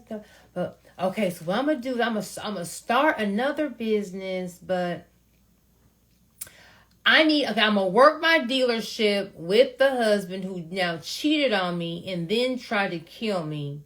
But I'm just going to we're going to communicate via my father-in-law. He'll be the middle person. I'm not talking to my husband, but I'm going to work the business, and then I probably don't want to be in business with someone who cheated on me and tried to kill me. So I'll give myself a year and if I sound stupid, just type stupid in the comments. It's okay. If what I'm saying sounds stupid to you, like, girl, you are dumb as hell, you can put stupid in the comments. But that's what I'm telling myself back in 2021. Well, we're just going to be in business together, although he cheated on me and tried to kill me. And then if I start I want to give myself a year to kind of heal and just get better. And then I can start doing something else so I can have another side income. And then eventually I'll just, I guess, stop working for my business. Or maybe we can, this is what I'm saying. Girl, this nigga done try to kill you. He done cheat on you. What part of he about to screw you over the business do you not see? Like, babe, where's my red flag? Where's my props? Sam's got this new desk. I done move my stuff out. I'm not prepared for a live. I ain't got my red flag. Look at this. How many red flags do you need to see? And so 30 days after being in Florida, working remote, they don't know I'm in Florida. They think I'm just at the other house I moved into back in our hometown in Houston. And he took all the money out of our accounts and he locked me out of our business. In February 2022, I had to ask my mom for rent money and I had to figure out how I was going to pay a bill. I haven't had to figure out how to pay a bill in years. I've always had 7-figure businesses. I just left a mortgage of $10,000. So now I'm going, how am I going to hustle up some rent? Like, what the? Joy, how did you get here? But more importantly,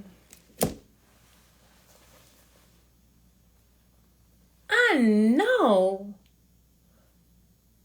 you not doing this to me. The cheating, I didn't see it. Him trying to kill me, didn't see it. You trying to take my business? Oh, baby. Baby, you talking about business? Oh, hold on. That, you know how I just talked about your pain points and your baby. Now I know. I lost my. He done had me lose my earring. Look at this. I done lost my earring, y'all. Look at Satan trying to hit baby. Y'all see Satan, y'all? I'm like, now I know. Well, wait a minute. The cheating, man, I ain't. Baby, bye. Bye. I can move on. Baby, bye.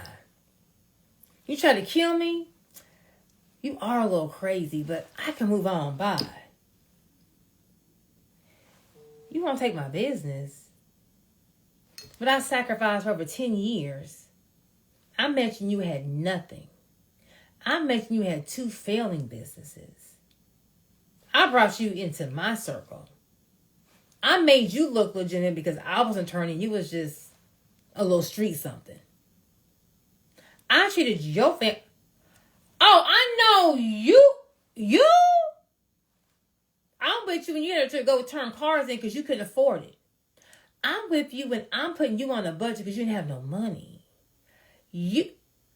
God gives you exactly what you need to get the skill set that you need. And what I needed to get was what's called boundaries. It has nothing to do with the other person. Boundaries is to protect you. See, whenever I heard the word boundaries, I am a very empathetic person. I will give the shirt off my back to you. That's just how I am. And I thought that was a good thing, right? But when you don't have boundaries, when you don't have limits, when you say, hey, I'm a giver, but if you cross this line, there's no collecting, there's no going past go, and there's no collecting $200. It's not just, I'm a giver, I'm empathetic, I'm a bigger person. No, you're getting walked over. No, you're not respecting yourself. No, you're allowing disrespect. And when you get disrespected and you keep going on, you're telling people, hey, come disrespect me. And come disrespect me again.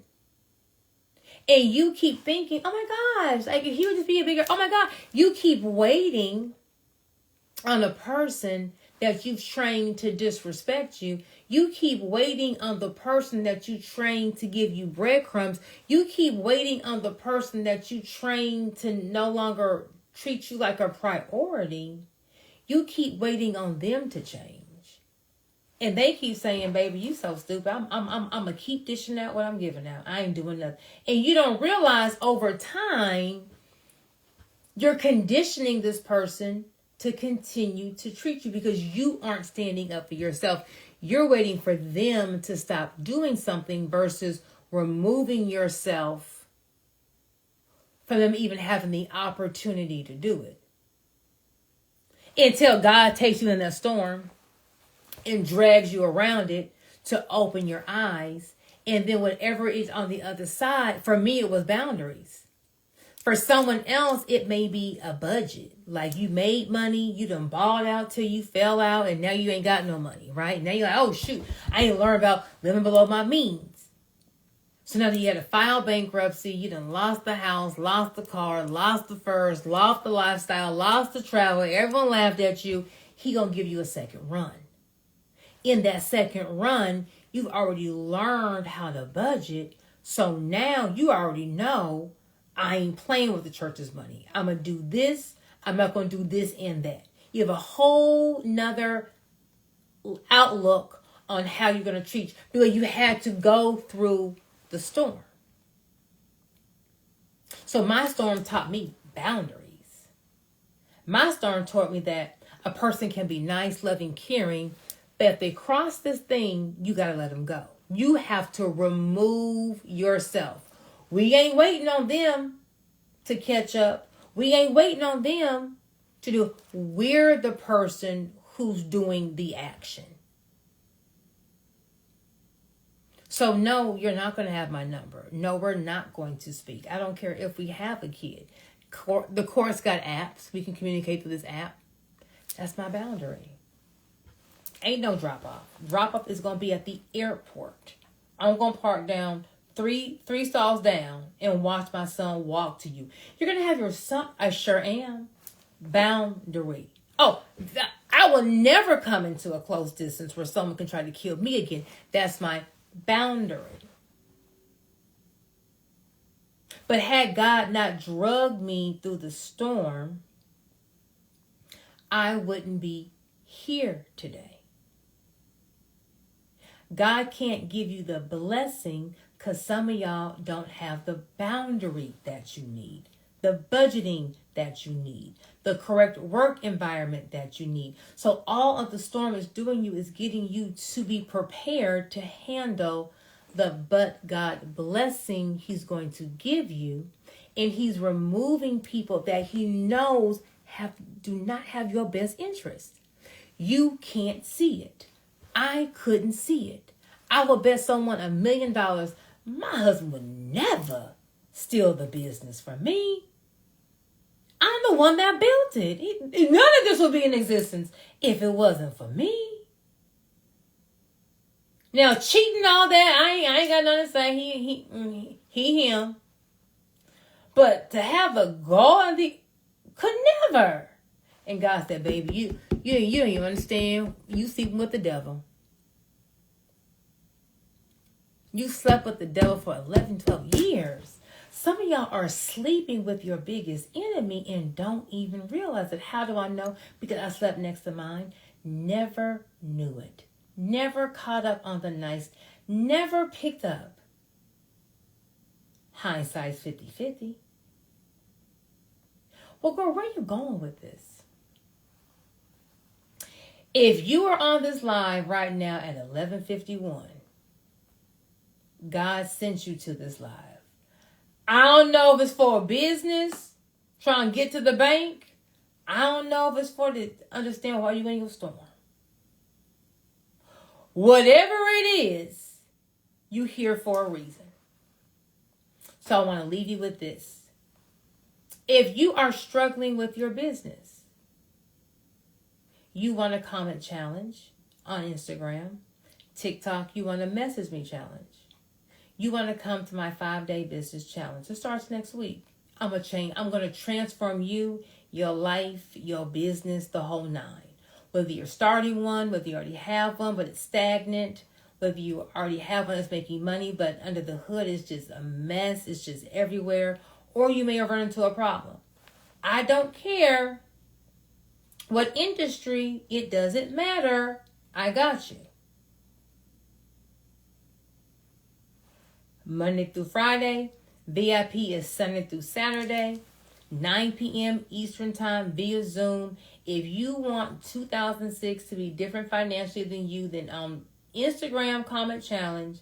On TikTok, message me the word challenge and show up to my 5-day business challenge. I am going to change your life. We're going over business structure, how to set the business up, how to protect your assets, holding companies, trust, parent companies.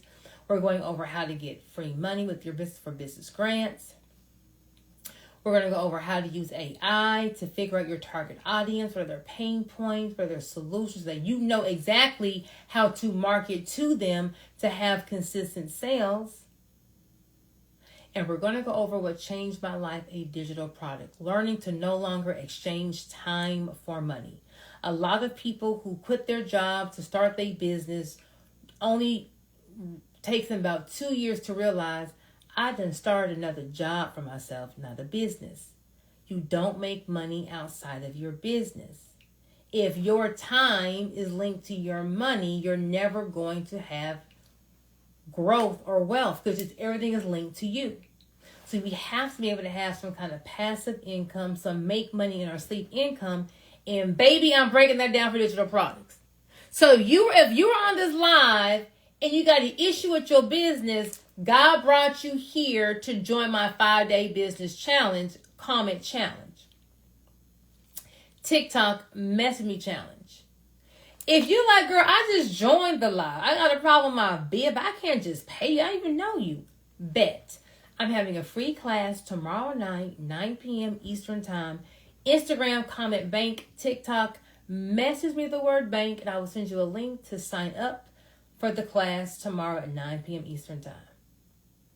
If you like, girl, I ain't got nothing going on with my business, then you are here because you are either in a storm, about to go through the storm, or just get out the storm and you still got a little guck on you, a little negativity,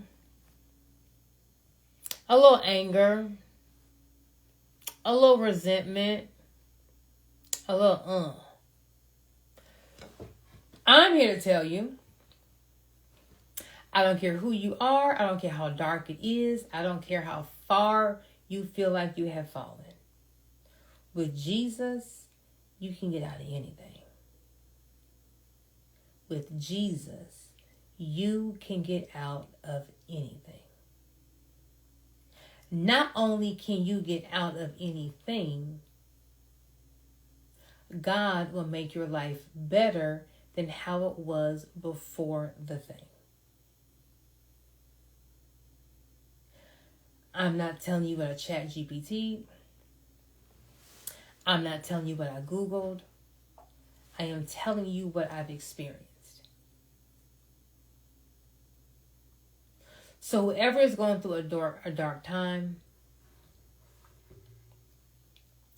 it's going to get worse before it gets better, but it will get better. Focus on what the storm left, not what the storm took. Whatever the storm left is all you need to get to the next step. Depending on how dark your storm is, we may not be trying to go from A to Z. We may be in a season of trying to go from A to B, and then from B to C, and then from C to D. But whatever you need, you already have it in front of you.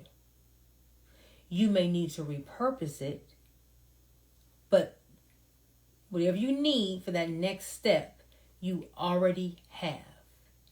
You don't have to wait on anybody. You don't have to wait on any money. You don't have to wait on anything.